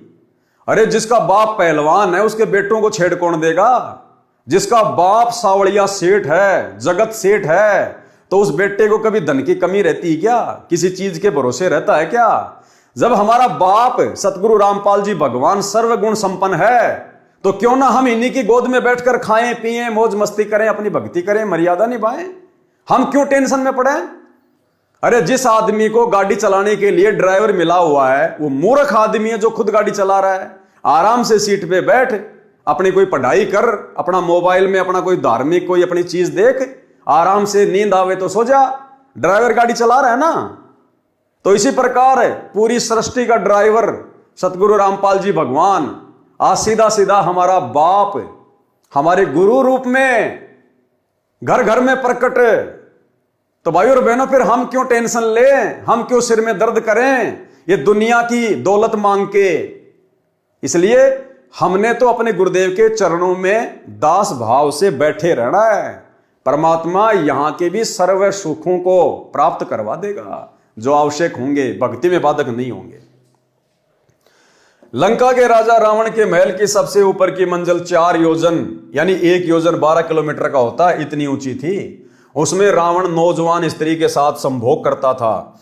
संभोग यानी सेक्स करते समय दोनों स्त्री पुरुष के वीर्यपात होने की मात्रा 1.25 मण, 1 मण में 40 किलोग्राम होता है, इतनी होती थी, यानी 50 किलोग्राम, आधा क्विंटल होती थी। वाणी नंबर 260 से 317 तक। और भाई और बहनों, परमात्मा ने फिर एक सत्संग में बताया कि जो कुंभकर्ण था, कुंभकर्ण रावण का भाई, वो तो रावण से भी कई गुना ऊंची हाइट का था, कई गुना ऊंची हाइट का। और रावण का भाई कुंभकर्ण ब्रेकफास्ट में यानी नाश्ते में 100 जोटों का मांस खाता था। रावण तो भोजन करते समय 100 जोटों का मांस खाता था और कुंभकर्ण केवल नाश्ते में ब्रेकफास्ट में ही 100 जोटों का मांस खाता था और 100 मट के दारू के। अब सोचो वो कुंभकर्ण जो भोजन करता होगा दोपहर का या रात का, उस समय क्या खाता होगा। और उस कुंभकर्ण को नींद से उठाने के लिए परमात्मा ने बताया 12,000 बलशाली योद्धा, यानी उस समय 100 फुट की हाइट थी, 12,000 सैनिक 100 फुट के उसको उठाने के लिए उसके जो है मुगदर मारा करते थे, चोट मारते थे उसके भयंकर भयंकर। और कहते हैं कुंभकर्ण की नाक में, एक साइड का जो नाक है ना, जैसे 2 छेद है नाक में, एक साइड के नाक के छेद में 2 हाथी आ जाते थे, इतना चौड़ा उसका एक साइड का नाक का छेद था। तो सोचो भाई और बहनों वो कुंभकर्ण क्या होगा। फिर हम लोग किस बात पे घमंड करें, कोई 6 फुट का, कोई 6.5 फुट का, थोड़ा बहुत को डोले सोले बना के जिम जाम जाके शरीर को तोड़ के पता नहीं अपने आप को क्या समझ बैठता है। उस कुंभकर्ण की तुलना में वर्तमान का 10 फुट का आदमी मच्छर के बराबर भी नहीं है, मच्छर के बराबर भी। भाई और बहनों, इससे बड़ा उदाहरण इस भक्ति मार्ग पर अहंकार को नष्ट करने का दूसरा नहीं हो सकता। अगर हम चेतना में हैं तो, अगर हमारे अंदर गुरुदेव के ज्ञान की ज्योत सही प्रकार से जल चुकी है तो इस रोशनी में हम भली भांति अपनी औकात को देख सकते हैं। वाणी नंबर 260 से 317 तक राम तथा रावण के बीच हुए युद्ध का वर्णन है। हनुमान जी जैसे महाबलियों ने क्या क्या उपकार व उपद्रव करके युद्ध जीता। लक्ष्मण की जीवन रक्षा सरजीवन जड़ी औषधि का पौधा होता है, उससे हुई। यह रामायण का अंश है। यह अमृतवाणी संत गरीबदास जी के श्री मुख से बोली गई है, इसलिए इसके पढ़ने से आत्मा का पाप धुलता है, ज्ञान विशेष नहीं है। परमात्मा कहते हैं भले ज्ञान विशेष ना हो, ये बातें तुमने सुन रखी हैं राम की रावण की, लेकिन ये वाणियां महापुरुष के मुख कमल से उच्चारित हैं। गरीबदास जी के रूप में खुद हमारे पूज्य गुरुदेव भगवान थे, इनके मुख कमल से उच्चारित वाणियां हैं। और सोने पे सुहागा वर्तमान में गुरुदेव ने अपने कर कमल से लिख के दे दी हमें पवित्र मुक्ति बोध में, तो हमारे लिए तो सोने पे सुहागा। इनको पढ़ने मात्र से हम कितने पुण्य के भागी बनेंगे, आत्मा से कितना मैल कटेगा। पारक के अंक की वाणी नंबर 318 से 329। गरीब 1,80,000 असली और सकल जी नाती, मैं मंद का कलमा सरूं तब कचोद हूं दाती। गरीब कलम सकल बन राय की, जय कोई लिखवा होए, अलय बैत बानी अलख अंत न पावे कोई। गरीब पोहमी की पट्टी करे, ऊपर लिखे हरफ, सकल समुद्र की मसी करे, लख्या न जाए अलफ। गरीब अली अलय में भेद क्या, एक नूर जहूर, मोहम्मद तो मदती पर हो रहे चकनाचूर। गरीब हस्ती घोड़ा मर्द क्या, बली बजर क्यों न होए, अरस कुरस बिच ना बचे, अली तेग ततलोए। गरीब 70 कदम कट्टे कटक, जय अली फिरावे तेग, खड़ी करे आसमान को तो शब्द सुर्ग पर बेग। गरीब अली अलय का शेर है, सीना स्वाप शरीर, कृष्ण अली एक कली, न्यारी कला कबीर। गरीब अलय वृक्ष अली पान है, झरझर पर अनंत, कृष्ण कली दर कली है, अगम कबीरा पंथ। गरीब अली अली लो हो गए, मैं मंद पदम 50, कबीर एक का एक है, दूजा नहीं मिलावे। गरीब जबराइल जुबान परी, मैं काइल मुकट, असराफिल कबली दरे, अजाजिल ओ घट। गरीब चारु मुवक्कल रब दे, है घट घट अस्तान, जा परी रब दा तकत है, जहां आप अलय रहमान।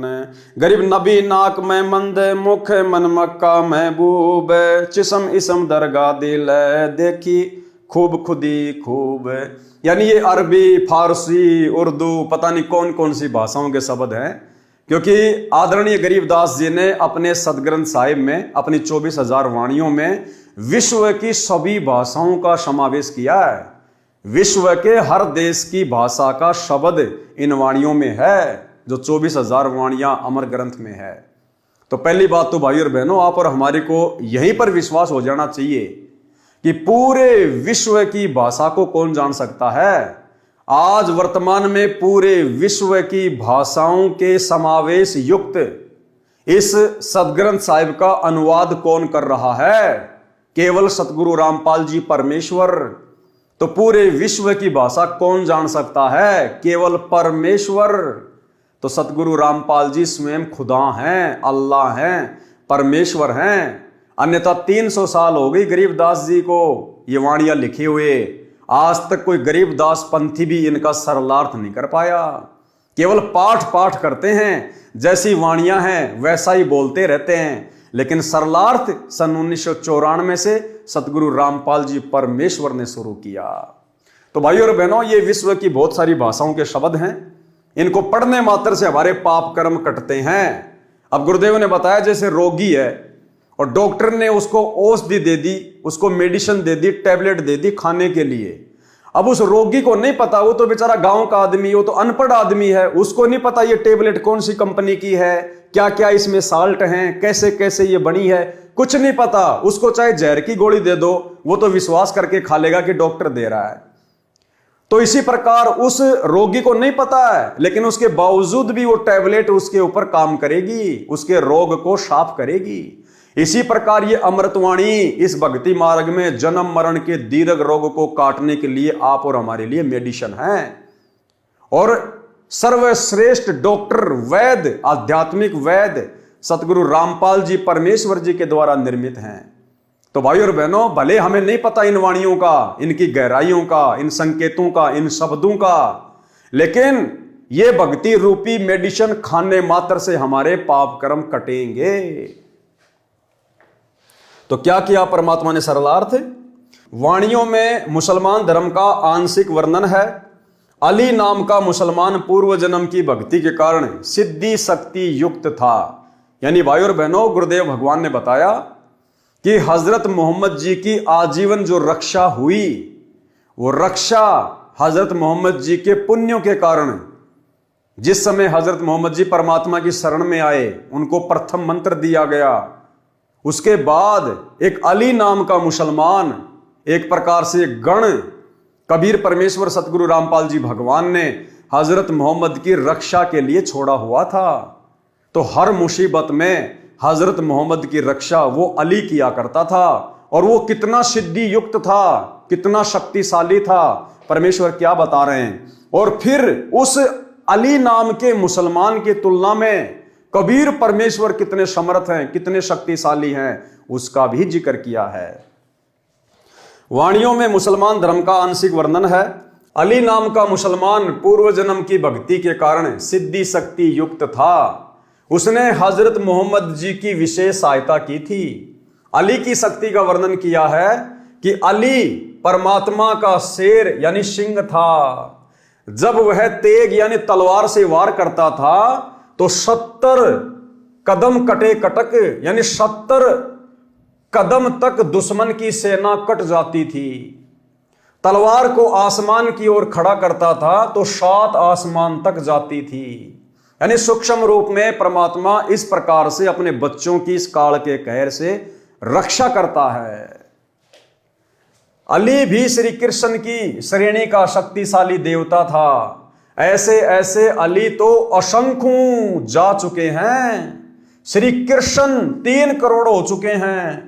कबीर परमेश्वर इन सबसे भिन्न है, वे समर्थ हैं। सत्य भक्ति सत्य पुरुष कबीर की किए बिना ये संसार में बनी महिमा व्यर्थ है।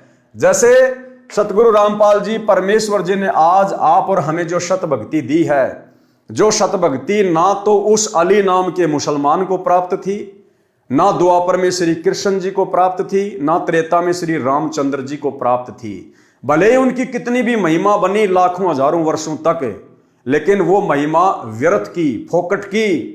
यहां तो हम उनकी महिमा गा रहे हैं और वो ना जाने 84 लाख योनियों में कहां धक्के खा रहे हैं। तो परमेश्वर की शत भक्ति बिना महिमा भी व्यर्थ है। और इस परमेश्वर की शरण में आने के बाद जो महिमा बनती है वो महिमा परमात्मा कहते हैं, जब तक सूरज चांद रहेगा शत भक्तों का नाम रहेगा। सत्य भक्ति सत्य पुरुष कबीर की किए बिना ये संसार में बनी महिमा व्यर्थ है। अली जैसे अलीलों हो चुके हैं। अली जिसकी शक्ति के बारे में गुरुदेव ने बताया, परमात्मा कहते हैं ऐसे अली तो अलीलों, शंख पदम अलील खलील जो ये काउंटिंग होती है, कहते हैं ऐसे तो अलीलों जा चुके हैं, अलीलों। अब बताओ, आप और हमें पता है? हमें तो इस अली का पता चला अब जो गुरुदेव भगवान ने बताया। मालिक कहते हैं ऐसे अली तो अलीलों होके जा चुके हैं, अलीलों, शंख पदम नील करोड़ अरब खरब अलील, इतने होके जा चुके हैं, कोई नामो निशान भी नहीं है उनका। और हजरत मोहम्मद जैसे 50 पदम हो चुके हैं, शंख नील पदम। हजरत मोहम्मद जैसे तो 50 पदम अवतार पैगंबर होके जा चुके हैं। लेकिन कबीर परमेश्वर एक का एक है। इस परमेश्वर की स्थिति में, इसकी शक्ति में कोई बदलाव नहीं आता। कबीर परमात्मा एक का एक है। पारक के अंक की वाणी नंबर 330 से 351। गरीब चिसम इसमें जोरी जरी, खेचे दम दुर्बीन, कूरम्ब नाद उदगार गति, परसे देवा तीन। गरीब तिहूं देवा दिल में बसे, ब्रह्मा विष्णु महेश, प्रथम इनकी बंदना सुन सतगुरु उपदेश। गरीब सुन सतगुरु उपदेश को कहीं समझाऊं तो ही, त्रिकुटी कमल में बैठ कर उल्टी पवन समोए। गरीब उल्टी पवन समोए कर, नाभ कमल में आन, नाभ कमल में बैठ कर जावा करो बयान। गरीब वायु धनंजय बस कर, जीते पान अपान, किरकल सूदा मिटाए कर सहस कमल मुख ध्यान। गरीब सहस कमल दल जग में गए, झिलमिल रंग अपार, जहाँ शक्ति माया कला धर्मराय दरबार। गरीब नौदर तो प्रकट हैं, 10वां सुषमण जान, एकादश अरु द्वादश का बिरले ही को ज्ञान। 11वें द्वार का और 12वें द्वार का तो केवल बिरले को ही पता चलता है, और वर्तमान में वो बिरला शक्ति है सतगुरु रामपाल जी भगवान। इनके बताने के बाद अब पूरे विश्व को पता चल गया। गरीब कैसे पाऊं विधि कहो, दीजे मोही बताए, कल कूची मोशों कहो कौन पंथ को रा। गरीब तिलजे है उन्मान्य है, बटक बीज विस्तार, त्रिवेणी के घाट चढ़ी देखो मुक्ति द्वार। गरीब दो दल का जहां कमल है, जहां वहां ओगट घाट, तिल परवान खिड़की लगी सहजे खुले कपाट। गरीब दो दल का जहां कमल है, अगम द्वार बैराट, मकर तार डोरी गहो चली सतगुरु की बाट। गरीब इस तुल दे का भेद कहाँ, अब सूक्ष्म कहूं विस्तार, या में भी दर्दवादस हैं कोई न पाया पार। सरलार्थ, इन वाणियों में भक्ति मार्ग बताया है, कमलों का वर्णन है। संत गरीबदास जी ने पाठ करने यानी ग्रंथ को पढ़ते समय पाठी के लिए रह रहकर प्रत्येक विषय को दोहराया है ताकि याद बनी रहे। अर्थात श्री ब्रह्मा, श्री विष्णु तथा श्री शंकर जी प्रत्येक मानव स्त्री पुरुष के शरीर के बने कमल दलों में निवास करते हैं। इसलिए प्रथम नाम में इनकी साधना करने को दी जाती है, जो इनकी स्तुति यानी वंदना है, यानी इनकी पूजा नहीं है, केवल स्तुति है। फिर आगे का भक्ति मार्ग सतगुरु जी बताते हैं, वह भी सुनो। तीनों देवा दिल में बसे, ब्रह्मा विष्णु महेश, प्रथम इनकी बंदगी फिर सुन सतगुरु उपदेश। यानी सबसे पहले हमें ब्रह्मा विष्णु महेश के ही नाम दिए जाते हैं। भाई और बहनों, ये तो जगत को समझाने की दृष्टि से, जबकि सर्वप्रथम तो इस प्रथम मंत्र में हम अपने पूज्य गुरुदेव भगवान की पूजा करते हैं, इनकी बंदगी करते हैं। प्रथम मंत्र में सबसे पहले और सबसे लास्ट में पूज्य गुरुदेव जी की पूजा का मंत्र है। यही असल में सार शब्द की पूजा है। ये बीच के मंत्र तो परमेश्वर ने शरीर के कमल में बसे हुए इन देवी देवताओं के इसलिए दिए हैं क्योंकि हम इनके अधीन हैं, इनके लोक में रह रहे हैं, इनका हमारे ऊपर कर्जा हो चुका है। हम यहां जो इस पृथ्वी पर अन्न उपजा रहे हैं, काजू किशमिश सेव संतरे खा रहे हैं, अन्न खा रहे हैं, हवा ले रहे हैं, सूर्य का प्रकाश ले रहे हैं, ये इस काल में तपस्या करके परमात्मा से प्राप्त किए हुए हैं और यहां मैनेजर बना दिया ब्रह्मा विष्णु महेश को। तो हम ये जो सुविधा ले रहे हैं ना, इसके बदले हम कर्जवान हो रहे हैं।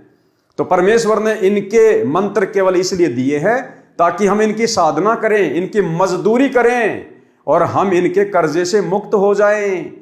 इनके मंत्रों का जाप करना इनकी पूजा करने में नहीं आता है। असली पूजा तो अपने गुरुदेव भगवान की है। वाणी नंबर 332 से 351 में कमलों का वर्णन है, जो पहले कई बार बता दिया है। कबीर सागर के सरलार्थ में भी परमात्मा ने कई बार कमलों के विषय में खुलकर समझा दिया। आगे ब्रह्म वेदी तथा ब्रह्म काल अंगों में विस्तार से किया गया है, वहां पढ़ें। वाणी नंबर 349 का सरलार्थ है। इस वाणी में स्पष्ट किया है कि कुछ साधक व संत सुरती कमल को अंतिम मंजिल मानते हैं। यह तो काल का बंधन यानी बंधन यानी जाल है। इससे आगे नृत्य कमल है, जो मोक्ष का मूल है, मुख्य कारण है। परंतु सतलोक वाला मोक्ष तो नृत्य कमल से भी आगे है, यानी सुरती नृत्य से भी दूर है सतलोक। उसको स्थूल शरीर त्याग कर ऊपर जाकर ही देख पाओगे। सत्य साधना करते रहो।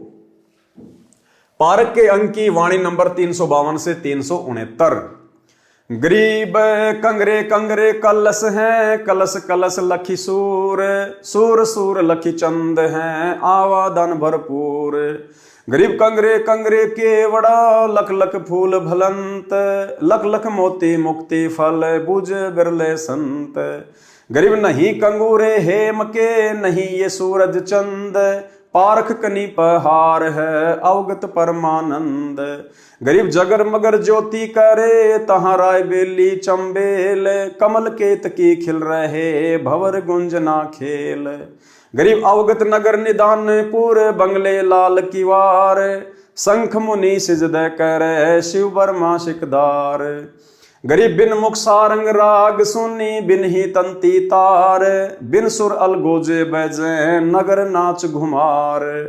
गरीब शंख असंखों जो जन, चौपड़ के बहजार, कशक नहीं कसनी नहीं, गली गली सिकदार।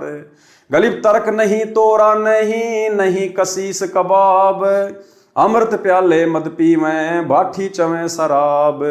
गरीब मत वाले मस्तान पूरे, गली गली गुलजार, शंख शराबी फिरत हैं, चलो ताश बैजार। गरीब शंख शंख पद्मनी नचे, गावें शब्द सुभान, चंद्र बदन सूरजमुखी, नहीं वहां मान गुमान। गरीब शंख हिंडोले नूर नग, झूले संत हिजूर, तकत दणी के पास कर, ऐसा मुल्क जहूर। गरीब नदी नाव नाले बगे, छूटे फुहारे सुन, भरे होद सरबर सदा, नहीं पाप नहीं पुण्य। गरीब नहीं कोई भिक्षुक दान दे, नहीं हार व्यवहार, नहीं कोई जामे मरे, ऐसा देश हमारे।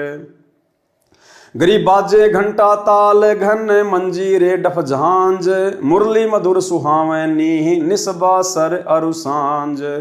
गरीब दरवन दमा में बाजही, सेनाई और भेर, शंख तूर तुतकार है, हरदम सुनिए टेर।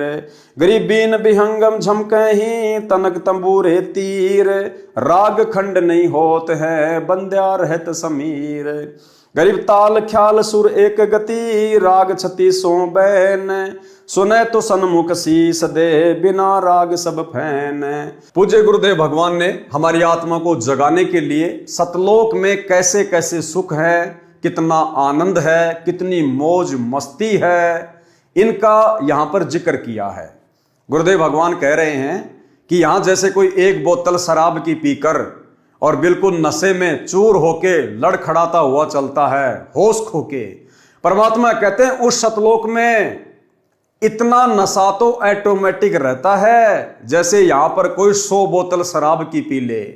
लेकिन वो नशा यहां की तरह नहीं होता कि कुछ होश ही नहीं है, कहां पेशाब कर रहा, कहां लैट्रिन कर रहा है।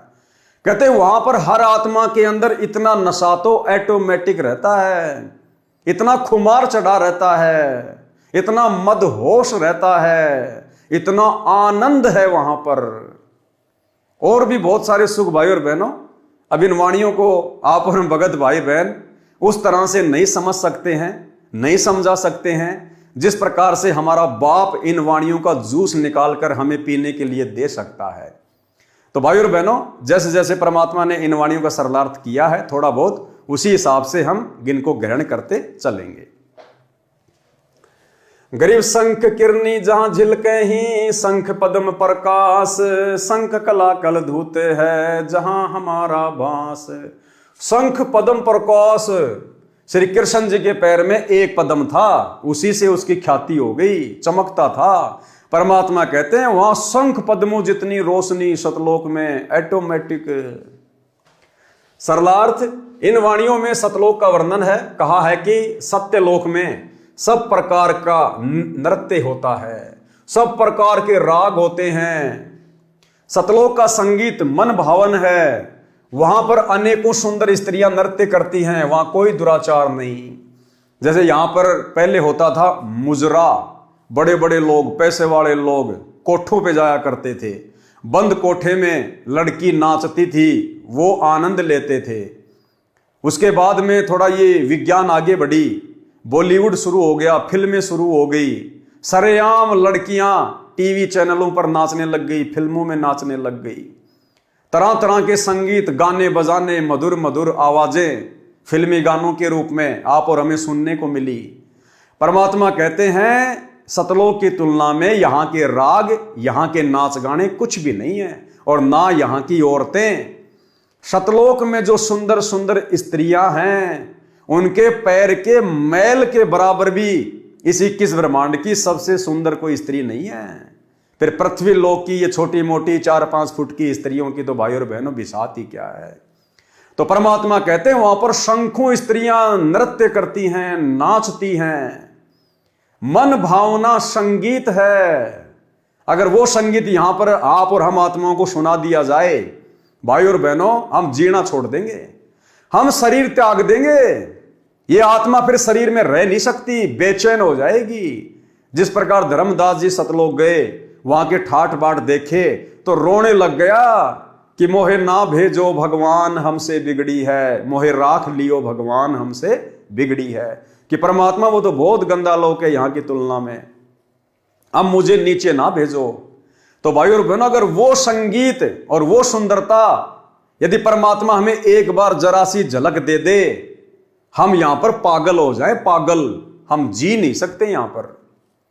अरे लड़का लड़की आपस में प्रेम कर लेते हैं युवा अवस्था में, और वो लड़का लड़की आपस में इतने पागल हो जाते हैं इस हाड़ मांस के शरीर में विषय वासनाओं को लेकर, अपने जन्मदाता माँ बाप तक को छोड़ देते हैं, उनको ठोकर तक मार देते हैं।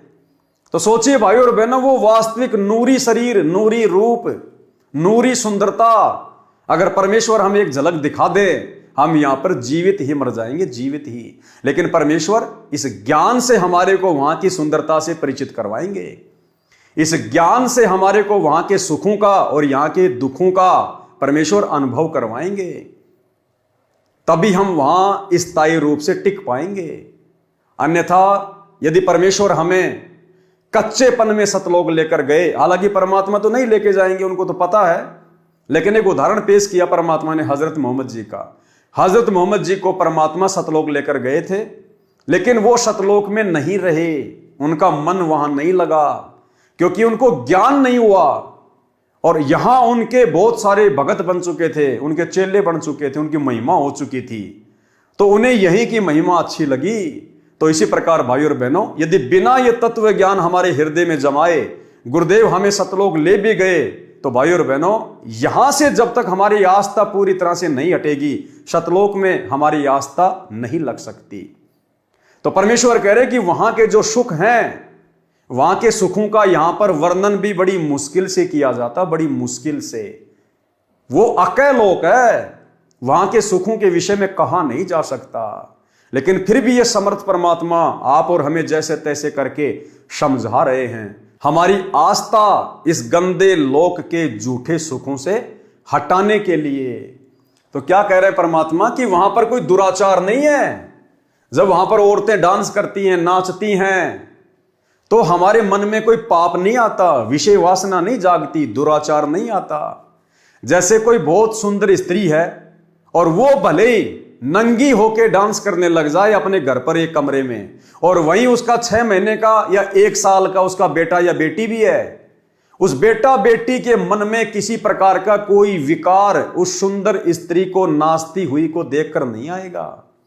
इसी प्रकार सतलोक में भाई और बहनों हमारा नूरी शरीर है, उस नूरी शरीर में विकार नहीं है, विषय वासना नहीं है, नामो निशान नहीं है, इसलिए वहां पर दुराचार नहीं है, मन में कोई मैल कोई पाप नहीं है। इन वाणियों में सतलोक का वर्णन है, कहा है कि सतलोक में सब प्रकार का नृत्य होता है। अब यहां का झूठा नृत्य और हाड़ मांस का शरीर उन एक्ट्रेस का, हीरोइन का, टट्टी पेशाब उनके शरीर में भरा पड़ा, थूक लार हैं जेर उनके शरीर में भरी पड़ी। हम तो उनका डांस देख के खुश हो रहे हैं और उसको पता नहीं कौन सी बीमारी ने घेर रखा है। वो दिखावट में हंस हंस के डांस कर रही है 2 पैसों के लिए, क्या पता उसको उस समय लैट्रिन लग रही है, पेट में दर्द हो रहा है, लेकिन झूठी मुस्कुराहट 2 पैसे कमाने के लिए, और हम उसको देख के खुश हो रहे हैं। परमात्मा कहते हैं जब सतलोक वाला डांस तुम्हें देखने को मिलेगा ना, इस डांस की तरफ तो कभी सौपन में भी मुंह नहीं करोगे, सौपन में भी। तो भाई और बहनों हमने तो गांठ बांध लेनी है, कमर कस लेनी है, सर के कफन बांध लेना है, हमने सतलोक चलना है। अब की बार सभी भाई बहन सतलोक में डांस देखेंगे, सतलोक में डांस करेंगे, सतलोक के सुख भोगेंगे, अपने परमात्मा से दिन रात उनके चरणों में उनकी चंपी करते समय, क्योंकि हमने गुरुजी को रिझाना पड़ेगा, प्रसन्न करना पड़ेगा। घर घर बेड लगवा दिए परमात्मा ने, इसीलिए लगवाए कि बच्चों मुझे प्रसन्न करो। तो सुबह शाम जैसे भी समय मिले परमात्मा की चरण चंपी करते समय हमने परमात्मा से बस यही मांगना है कि परमात्मा ये मेरा मनुष्य जन्म लास्ट, हे परमात्मा मुझे दोबारा जन्म मत देना इस गंदे लोक में, मालिक अगला जन्म मेरा सतलोक में। एक ही विनती। और दूसरी बात भाई और बहनों, जब हम गुरुदेव भगवान की चरण सेवा करते हैं तो चरण सेवा करने के बाद में कुछ समय हम भगत भाई बहन जो अपने घर पर बेड लगा रखा है उसके ऊपर अपना मत्था टेक कर, यानी अपने दोनों हाथ उस बेड के ऊपर यूं रखकर, जैसे कोई दुखी इंसान होता है और चारपाई के सारे यूं वो सर रख के सोचता है, विचार करता है, ऐसे ही गुरुदेव भगवान के चरणों की तरफ उनके आसन पर हम अपने हाथ रखकर अपने परमपिता परमेश्वर जी के चरणों में, और भाई और बहन हम कुछ देर विचार करें शांत होकर आंखें बंद करके, जैसे गुरुदेव भगवान के जो चरण कमल हैं वो मेरे सिर के ऊपर रखे हैं और हम यूं शीश लगाए हुए चिंतन कर रहे हैं परमात्मा के उपकार के विषय में, उनके गुणों के विषय में, कैसे गुरुजी ने हमारा जीवन बदल दिया, कैसे गुरुजी ने हमें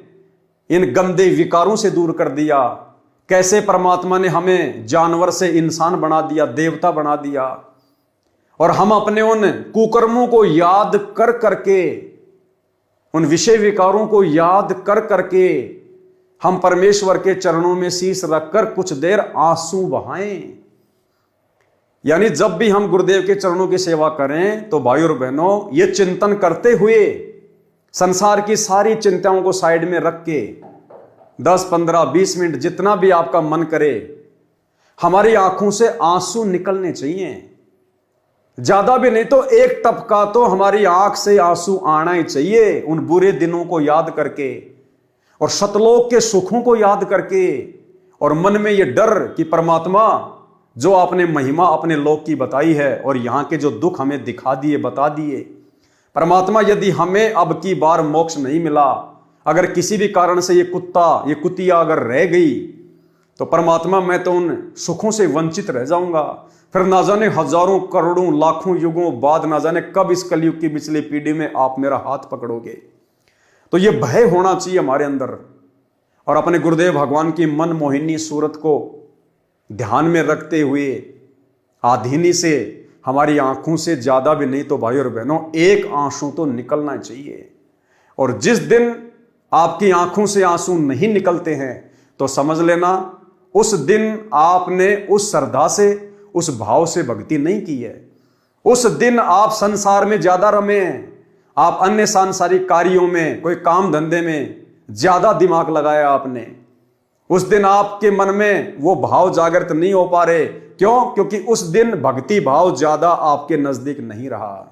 अन्यथा जब भी हम गुरुदेव के चरणों की सेवा करें और कुछ देर उनके चरणों में अपना माथा रखकर चिंतन करें, ऑटोमेटिक भाई और बहनों आंसू आने चाहिए, और आएंगे यदि हम शांत स्वभाव में बैठ के इस परमेश्वर के द्वारा किए गए उपकारों को याद करेंगे कि परमात्मा आपने हमें नव जीवन दिया, नव जीवन मालिक मेरी श्वासें शेष नहीं थी। उन घटनाओं को याद करो जब कभी आपका एक्सीडेंट हुआ होगा, कभी आप रोगी हुए होंगे, कभी आपके ऊपर कोई हार्ट अटैक आया होगा, ऐसी किसी बीमारी ने आपको घेरा होगा, भले नाम दीक्षा से पहले, संकल्प से पहले, उस समय भी यही परमात्मा हमें बचाने वाला था। और वर्तमान में तो सौ सुख दे दिए। सबसे बड़ा सुख मानसिक सुख है, परम शांति।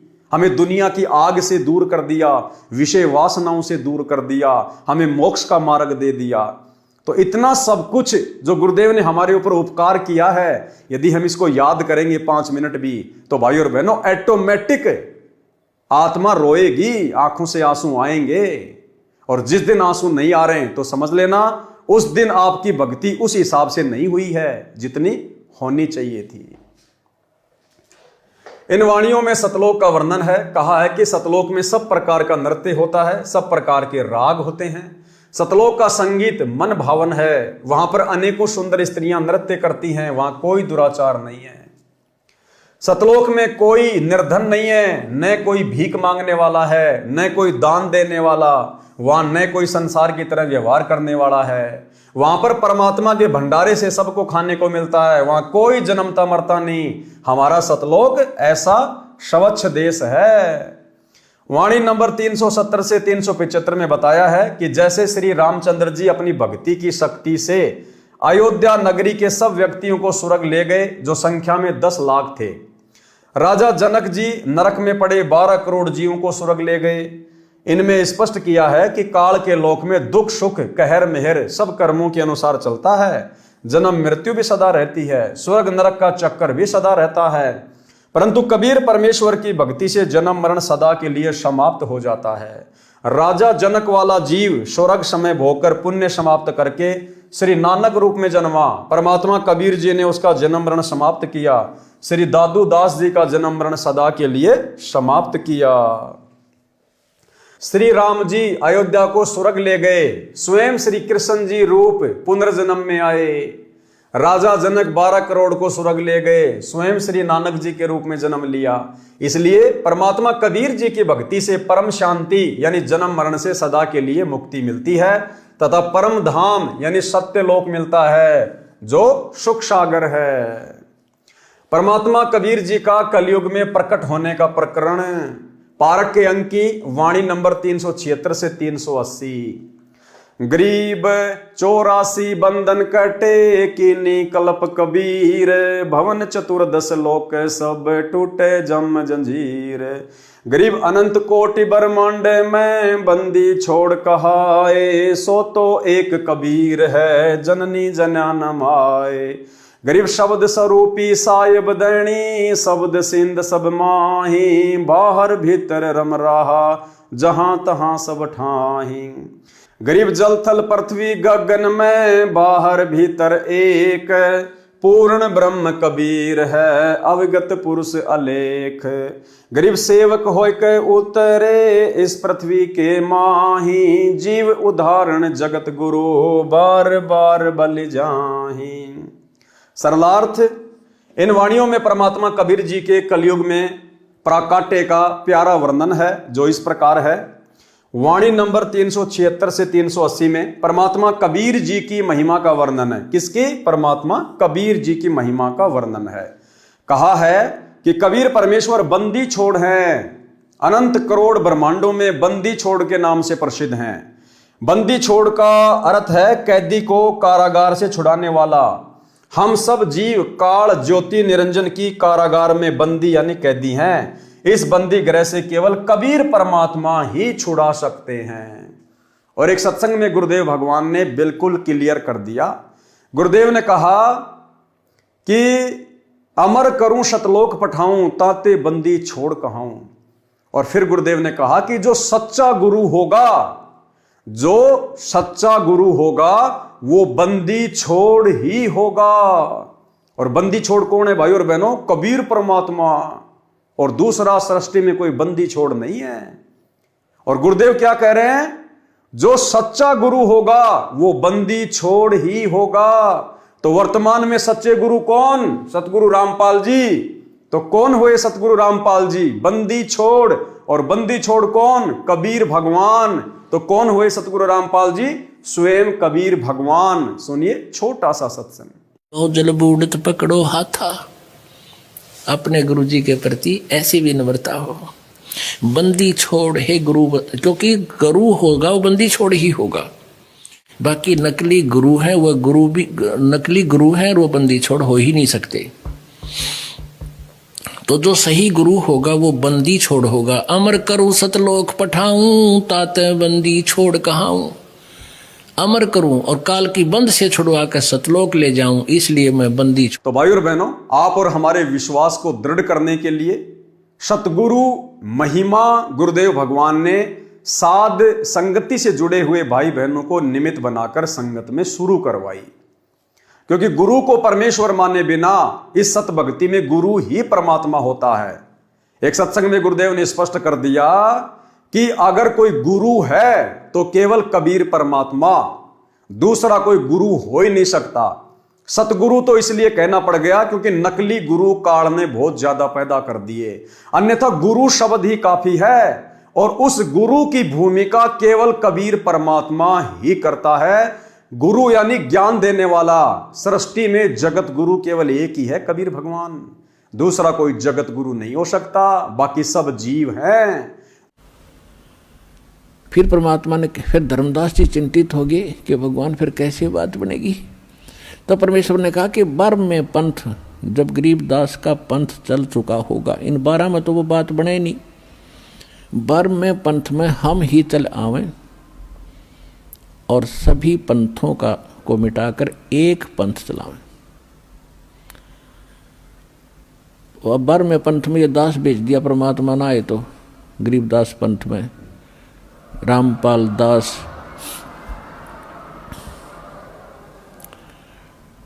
तो कबीर साहब ने कहा है कि पुरुष और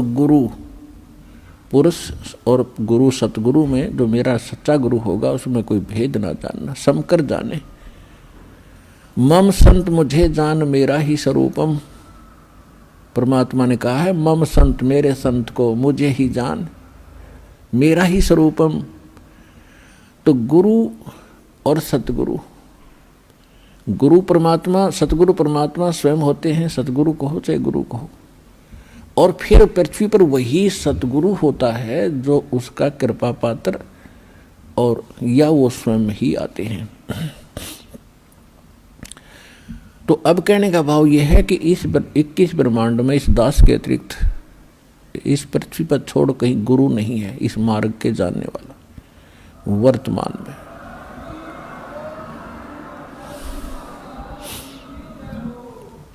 अब हम वहीं आते हैं जहां से प्रसंग शुरू हुआ था। तो आज जो जगत गुरु की भूमिका कर रहे हैं, जो गुरु की भूमिका कर रहे हैं, सतगुरु की भूमिका कर रहे हैं, तत्वदर्शी संत की भूमिका कर रहे हैं, कौन? सतगुरु रामपाल जी परमेश्वर। तो इनके अलावा, हमारे पूज्य गुरुदेव के अलावा दूसरा कोई भगवान नहीं, कोई कबीर नहीं। ये बात जितनी जल्दी हमारे दिलो दिमाग में बैठ जाए हमारा भला, अन्यथा भाई और बहनों ये कलयुग की बिचली पीढ़ी भी हमारी व्यर्थ ही जाएगी। तो भाई और बहनों, आज की वीडियो में केवल इतना ही। गुरुदेव के आशीर्वाद से कल रात्रि 8 बजे सभी भाई बहन फिर से लाइव जुड़िए। तब तक सतगुरुदेव भगवान आप और हमें आज्ञा दें, इजाजत दें, आशीर्वाद दें। बंदी छोड़ सतगुरु रामपाल जी भगवान की जय हो।